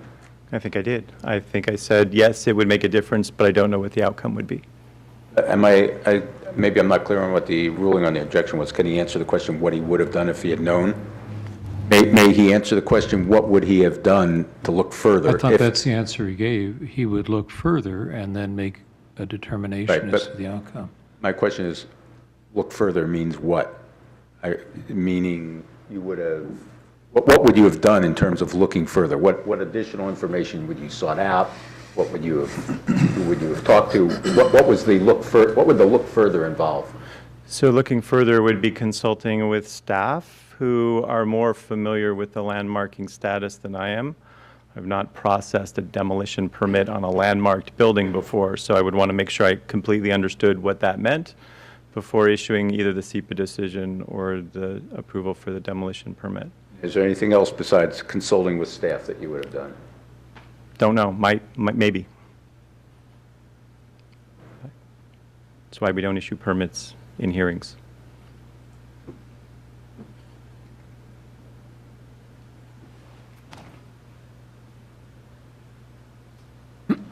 Well, I have a question about that.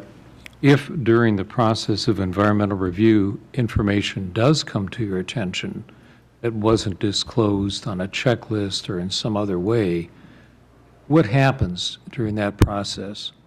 So Withdraw, go ahead. I'm sorry. So typically what happens if information is raised during the comment period or during the appeal period, the responsible official has the ability to reconsider the existing proposed decision and potentially either rescinding it and issuing a different decision or requiring additional information from the applicant if it warrants that. And since it has become known, is that something then you need to consider? So that decision is done. So I guess That's what I'm asking Yeah. about. When you said if it becomes known During the the process. comment period or appeal process, and this is part of the appeal process, isn't it? Well, no. So the 14-day comment period and the 14-day appeal period have both expired. At this point, we're in an appeal proceeding. So at this point, the landmark designation, I don't believe would necessarily warrant me to do I don't know. anything unless you put remand, you put blinders on, unless it's remanded. by- back to staff, Okay. right? That's what I'm asking. So you sort of close the door once the appeal period is passed, and any new information then can only be considered if the appeal process remands to you. Yes. Yes. Thank you. Thank you.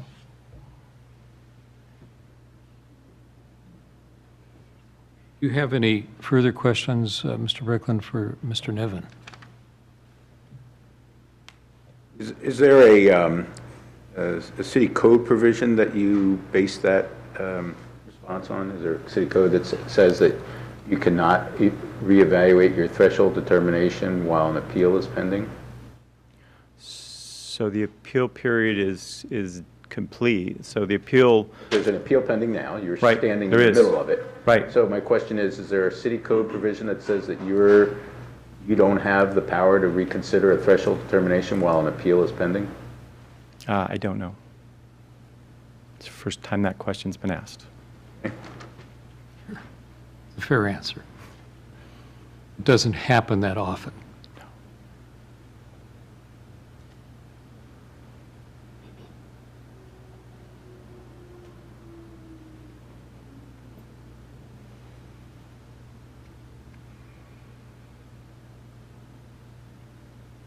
Doesn't the environmental checklist include questions about energy? It does, but it's oriented towards use of energy on the property and whether that would cause an infrastructure issue in the city. Right. And so it's your view that because the checklist questions are limited to those particular elements of energy, that you're not allowed to consider any other energy impacts? Is that a true statement? I believe that I am to evaluate the questions and the responses that are part of the checklist that's adopted by the city. So again, unless the information comes to you on the checklist, your understanding is you cannot consider other impacts to the environment. Is that right? I didn't say that. Okay, so you're not, so you would, and to put it in the affirmative, you would agree you can look at impacts to the environment other than those that are posed as questions on the environmental checklist? If there is if there is an adopted code policy or document in the city that would warrant that question to be asked. But not if there's an element of the environment in the state regulations. That wouldn't be enough for you. Is If that the right? city has not adopted it, no. Okay.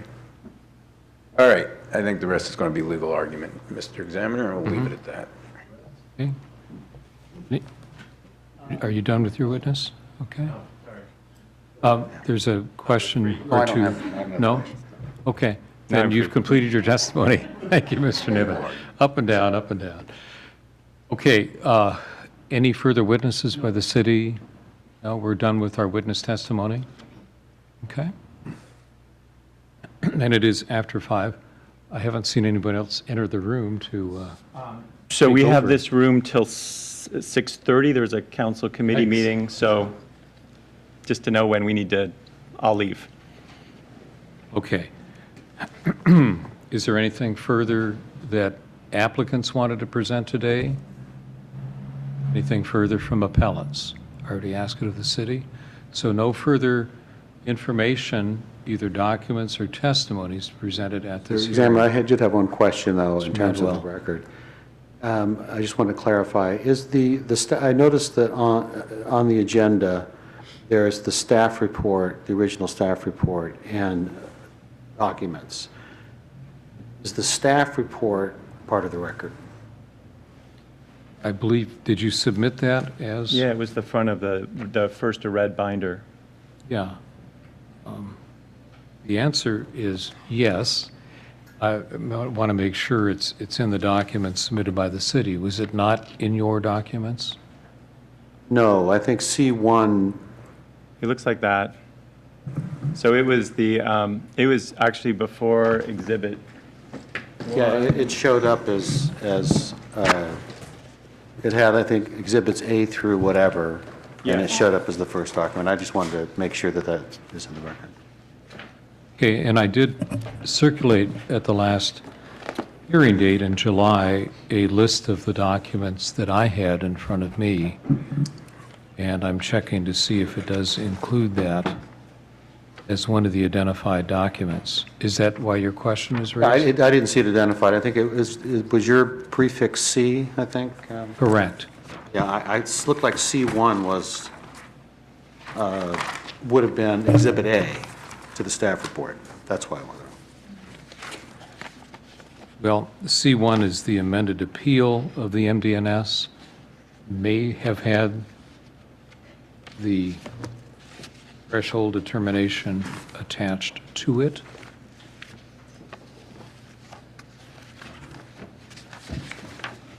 Well, let's just be sure. I could offer. Do you have a copy of that here? Yes, I do. Yeah, because you've raised that as a concern, Mr. Dock, and just being cooperative and Yeah, I've got one extra. making certain a staff report is in front of us.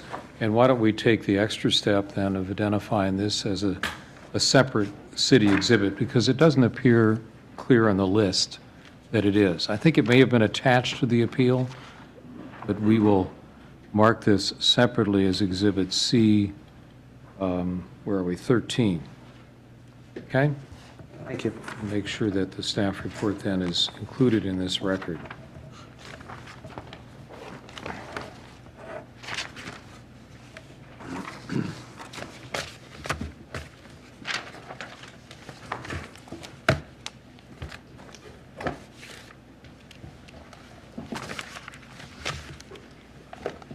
Any other process questions, concerns about documents?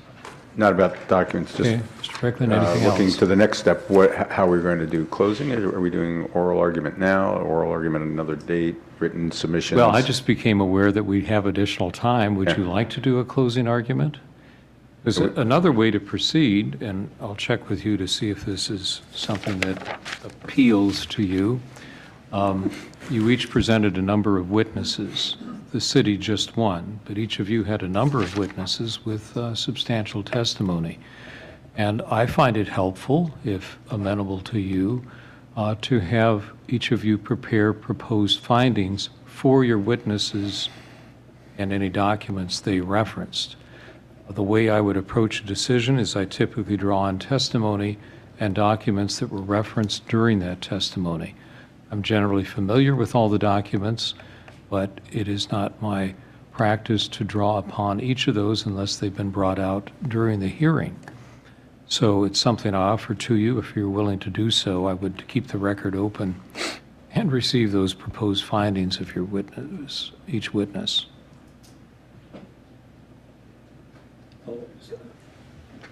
So, if I understand, Mike. then, a summarization of what the witness Yeah. testified and what, Yeah, that's helpful, and I did interrupt from time to time to ask, what finding would you like me to make? And that's what's most helpful to anyone having to make determinations when there are issues put into play, is to know what exactly your position is.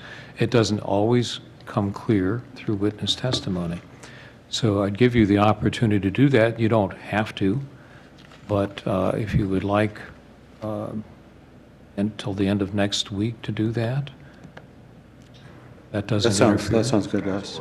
Okay. And again, it's an option, but Mr. Madwell has already said he'd like to do it. I'm not going to force it on anyone, but it's helpful. The city could as well, and your witness, if you'd like to. I may take you up on that. Okay. That's what I would do then, is keep that record. Where are we at the, let's say, through next Thursday? And then would that be, are you contemplating that would then be followed by a closing, or that's in lieu of closing? I think that in effect would be the now? closing argument. Just a summary of the witness's testimony? You How can about put it in a context if you'd like. Yeah, because I mean, there's a lot of, I think there's some significant legal analysis that needs. Well, what follows from findings, and I'm very careful when I do findings, followed by conclusions. And the conclusions must draw specifically on the findings. If you find that your findings lead you to a conclusion that you think I should make, feel free to put that in. It's in the nature of a closing argument. I don't think it would be productive today. I wasn't anticipating going later than 5 to have closing arguments, but I think it could be helpful if you want to do that after you prepare your proposed findings. Take a page or so to say, here's therefore what I think you should conclude. Did that meet your objective, Mr. Bricklin? Well, not entirely, because I mean, as an example, and as you could maybe glean from the way it comes out in Q&A, I have a very different view of what the law requires at the threshold. And you've made that clear in the hearing, and you'd have an opportunity to lead me to that. Yeah, I don't feel like I've, through a Q&A, able to explain that as well as I would either orally or in a argument in a brief. I guess I could include it, so I could include that as conclusions, proposed conclusions of law. Is that the format you would like those in? Yes, that can be a free-flowing narrative, Okay. just as a brief would be, whereas findings are much more specific based on the testimony. And then the only limitation I see there is you get to set forth your affirmative statements. It's a little more difficult to explain why the other side's analysis is not right, you know, because It's a creative challenge, yes, it can be. But I'll But take it it also on, is huh? one offered to you without much of a restriction, Yeah, all right. other than Okay, time we'll do that. limitation. All right. But that being said, if you feel motivated to give a brief closing today of 5 minutes, say, I want to give you the opportunity to do that. I'm aware there's others in the room that might want to hear that. So if you'd like to, if you're prepared to do that, we can take time to do that now. Well, I would appreciate the opportunity to at least provide a brief summary. Okay. You want to take a minute to gather your thoughts, or are you ready to go forward with that? I think I could, you know, given that it'll be followed by a written, that'll be more comprehensive, so I'm happy to just proceed right now. Great. And I'm ready to listen to you. All right, thank you. So in this appeal, we challenged principally the threshold determination made by the city, which is a procedural determination under SEPA. And as I believe you know,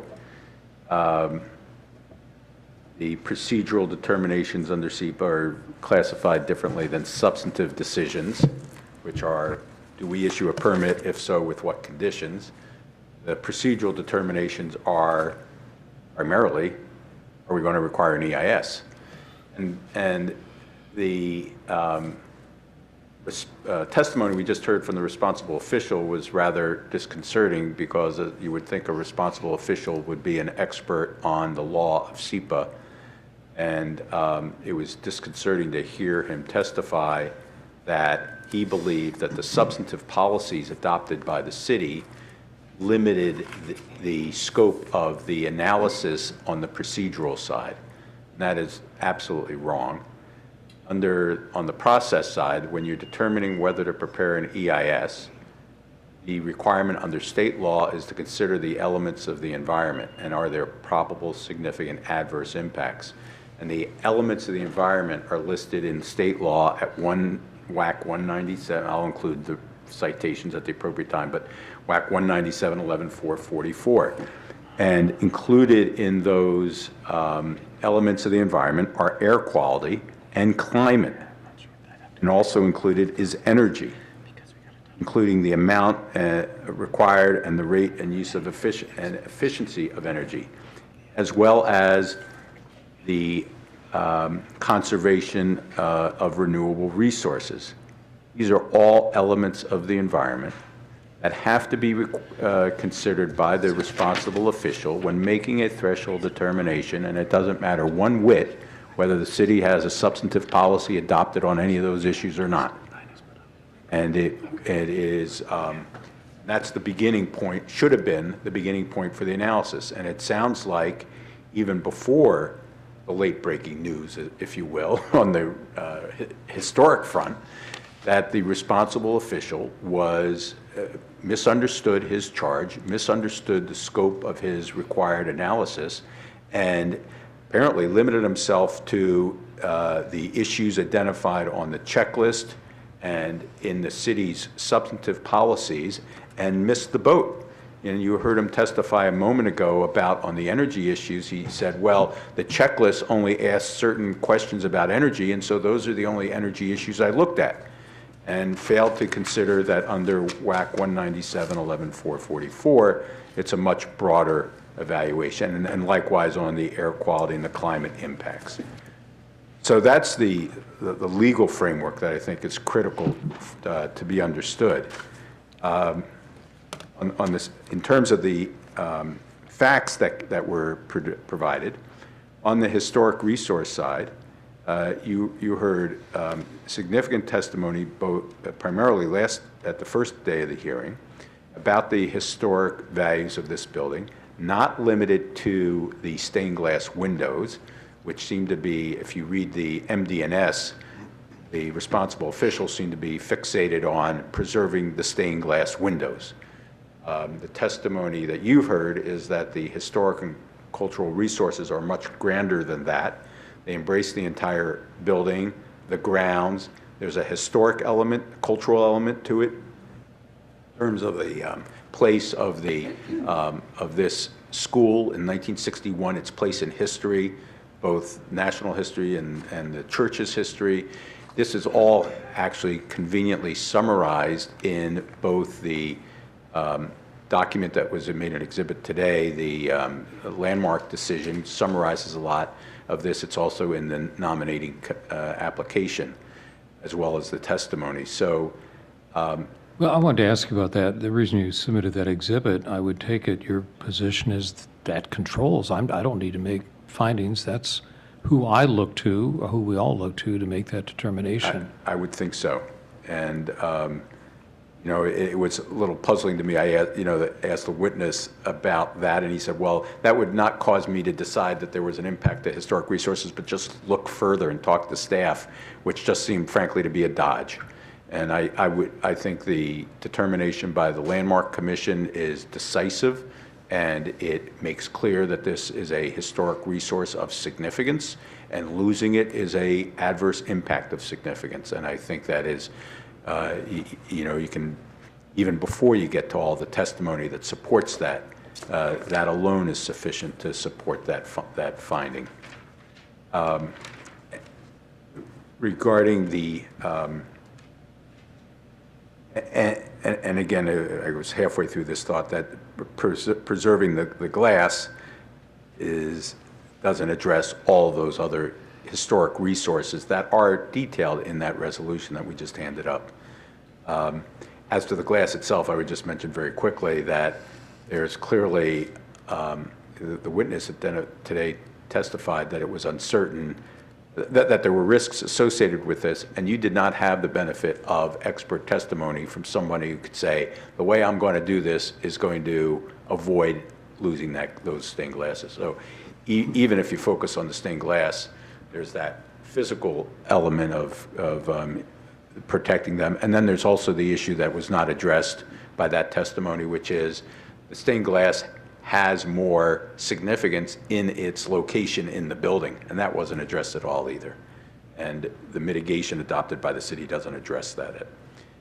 On the energy and greenhouse gas emission side, it is, you have on one hand the testimony of Professor Merlino, who's obviously an expert in this field. She knows this stuff inside and out. She's written articles, she teaches courses, she's familiar with these various methods for calculating.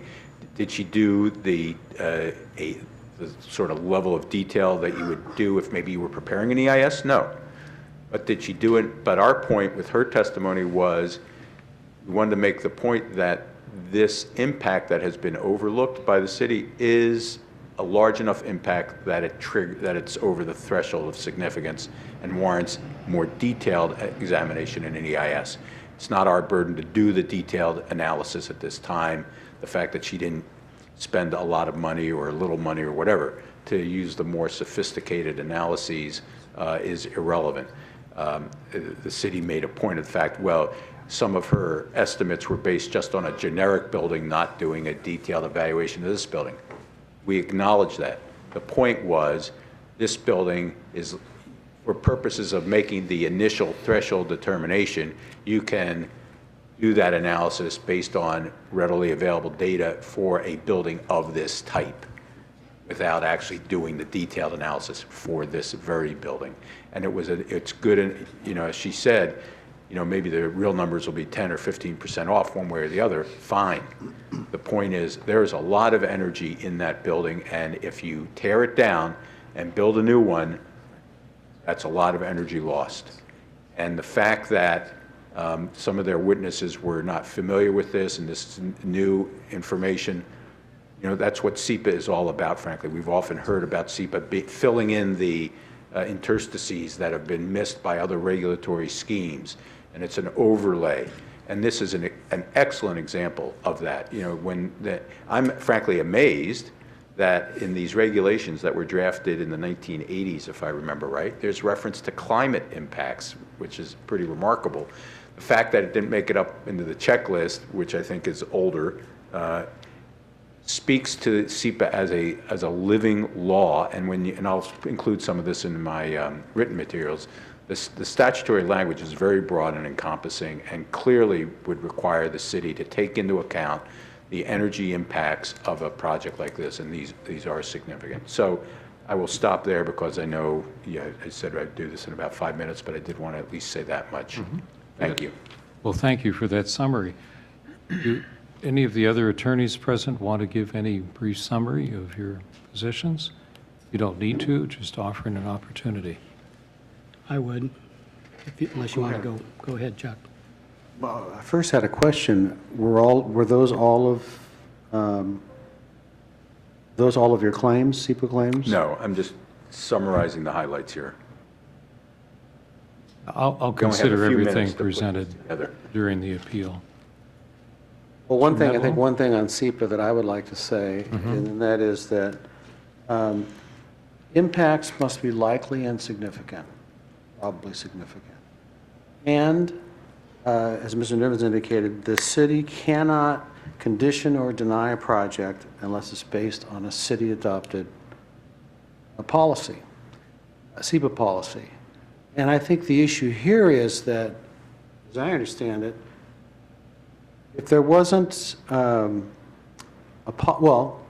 if there wasn't a policy about historic preservation, then the city could not have conditioned the DNS the way that it did. And in that DNS, the city determined the SEPA responsible official determined that there was a probable significant adverse environmental impact and imposed a condition, a mitigating condition, and then discussed the SEPA policies that supported that. And that was the only way it could lawfully be done. So yes, the threshold determination is procedural, but it has a very important substantive component, because otherwise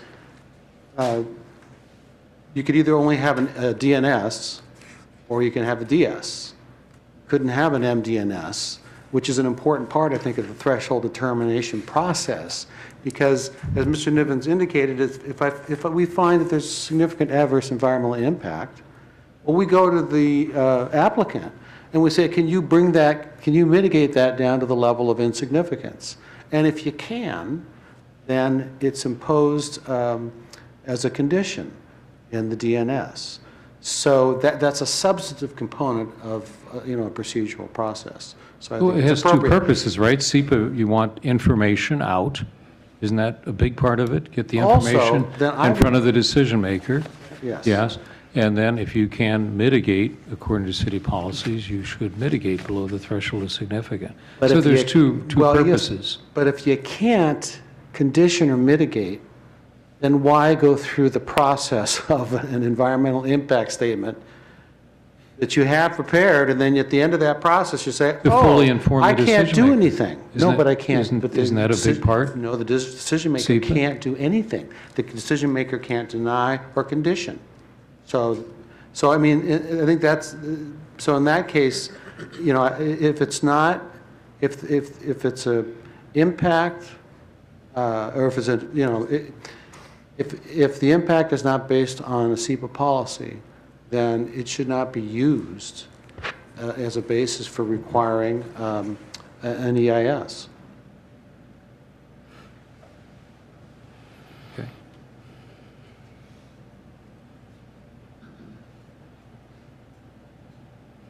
Mr. Tanaka, did you want to have a few words in closing? I would. Last word. Thank you. Yeah, I think you have the last word, Your Honor. Let me address this SEPA issue that the other two have touched on. And I would not totally disagree with Mr. Madwell, but I think it's a little more, I would put a slightly different spin on it. And this is from Mr. Niven's testimony, which is to say, as we know, the issue is whether or not there's a significant adverse environmental impact, significant meaning more than a moderate. So there's a sizing element to the decision as to whether or not an EIS is required, or mitigation for that matter. So I heard Mr. Niven testify that the aid to sizing, what is significant to the city, depends upon the policy base. If the city said, we don't consider, particulate matter of a certain level, ignore state law and that sort of thing. But if we don't consider significant anything that wasn't built before 1900 as a historic, for instance, just as an example, then Mr. Niven would, that's a sizing aspect of that decision. So he looks to that for guidance as to what does the city consider significant, not what Keith Niven considers significant, not what the Historic Society considers significant, what does the council as the ultimate policymaker consider significant as guidance. He looks to us for guidance. So the same for the embedded energy. And I'm not, I don't believe, and I'll look through the record, but I don't believe Mr. Niven was presented with any of the detailed analysis that you've been privy to, that we've all been privy to here, prior to the time that he made the decision and prior to the time that the appeal period ran. Because after that, under state law, you can't, the city really can't change a permit or a decision once the appeal period is run. I mean, we can't reopen things. I wish we could, but that's the, what's that case? Anyway, I think you know it. It ties our hands. So as far as the embedded energy, again, there is no policy that guidance to Keith as to what we consider significant. Is it 19,000 gallons of gas? Is it 190,000 gallons of gas? You know, what is that? Isn't there a difference, though, if the state and its regulations, ecology regulations, 197.11, identifies a specific element of the environment, water, you know, you must consider water pollution. The city could be silent on that, or it could say, we have other ways of approaching water pollution, we're not going to use the checklist. Isn't one allowed and one not allowed? You could do something contrary to the state regs, Right. correct? Correct. But if they're silent on it, your argument is, well, then you can determine based on We city could. policy. The city council could adopt, and maybe should adopt, and maybe will adopt, a policy on embedded energy. I don't think that I think that they are perfectly within their power to do so. But unless and until they do, Keith, as a job of administering the code and following the code and not making things up, is bound to follow the code in that sense. I mean, SEPA is pretty wide open, and there's a lot of room to maneuver, but it's not a blank slate like Mr.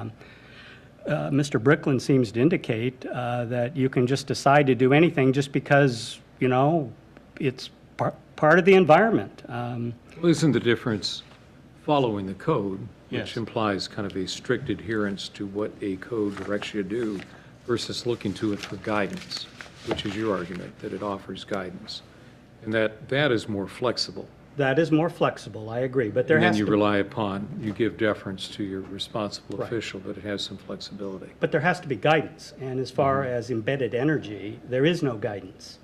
And therefore, Keith would have to make that up. Okay. Now, as far as the Historical Society, or the Historical Landmark designation that has now been decided, and as we indicated the last time, any appeal is to you on an on-the-record appeal, not a hearing. So we don't know whether there will be any appeals or not.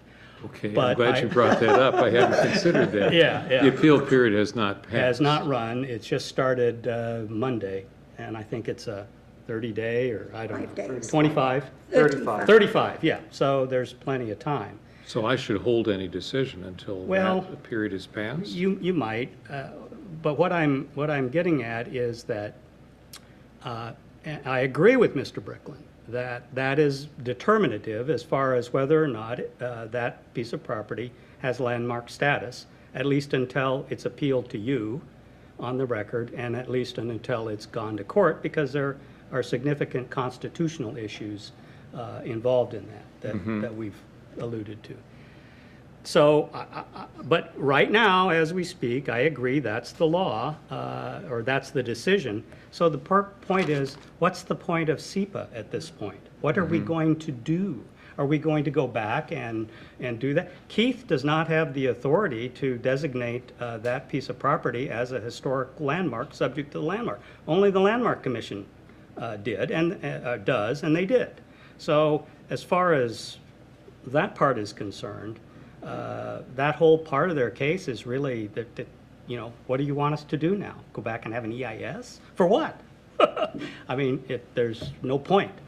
Well, So, certainly not until it's finally determined. not until 'cause it's that would finally be determined. very But, inefficient. well, right, because either it's going to be upheld by you or the courts, or it's not. And that will be determinate, that will be definitive. If it's determined that it is unconstitutional to do that, then that's it. I mean, we're all bound by that. So that part of their case really, it was interesting, but as I indicated, why are we talking about this when there's this parallel process? But anyway, so I think we're really left with embedded energy and greenhouse gases and that sort of thing, and I've already sort of stated the city's position on that. Well, thank you for putting it in perspective. We have not only the landmark, but isn't the eminent domain case by the school district also still hovering? Well, I'll let, I have no idea. I don't have. Yes, it direct is. answer to that. Yes. And do we have any idea when that might be decided? I thought it was stayed. Yeah, I can't tell you It's on that right hold now. until this, it's a little sequencing issue Well, I don't know here. all this. Yeah, no, I know. So I They're need to be waiting for this. informed. They're waiting for this proceeding And the landmark decision. and the landmark decision. Well, what if we all just say, we're going to wait? Nothing would ever happen. I don't think they'd like that. No, okay. Well, as to that landmark decision and the appeal period having another, what, 15 days or so? 34 days. Oh, that long? What is the sense? What, if I make a decision, does that disrupt that process in some way? I don't think so.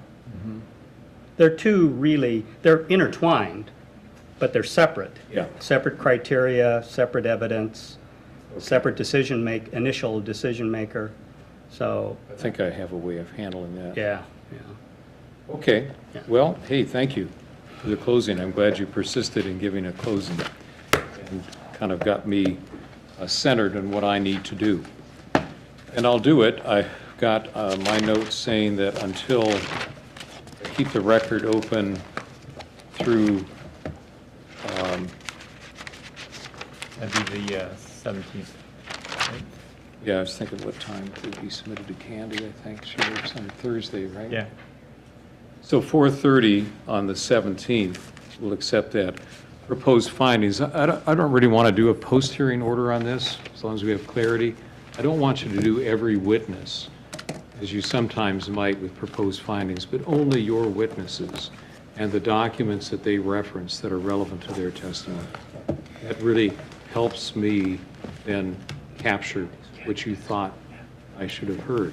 Would it be possible to have till Friday instead of Thursday? Is there significance to that? The one extra day would help me. Well, Is there a problem with that? I guess that's up to the applicant. I'm supposed to move forward efficiently, and I'll do it until the following Monday if you want. It's a matter of the personnel here submitted to the clerk of the hearing examiner is the appropriate way to do that. I have a trial this Friday that's going to consume most of my time, the rest of my time this week. And then I had some, Okay. Well, I'm okay to go till the 25th even, if you want to do that. maybe 25th or even the 21st would be fine by me. Okay, how about 2 weeks from today? I'm usually given 2 weeks to do things. All right, so what's we'll that? use that period. 22nd? All right. The sooner the better, from our standpoint. 22nd. Move along. Okay, the 22nd, Thank you. submitted to the clerk, and I may just do a quick post-hearing, so that's all captured. Nobody has any misunderstanding about that. All right, so I think we've done what we needed to do here today. Thank you, and we are now adjourned. Thank you.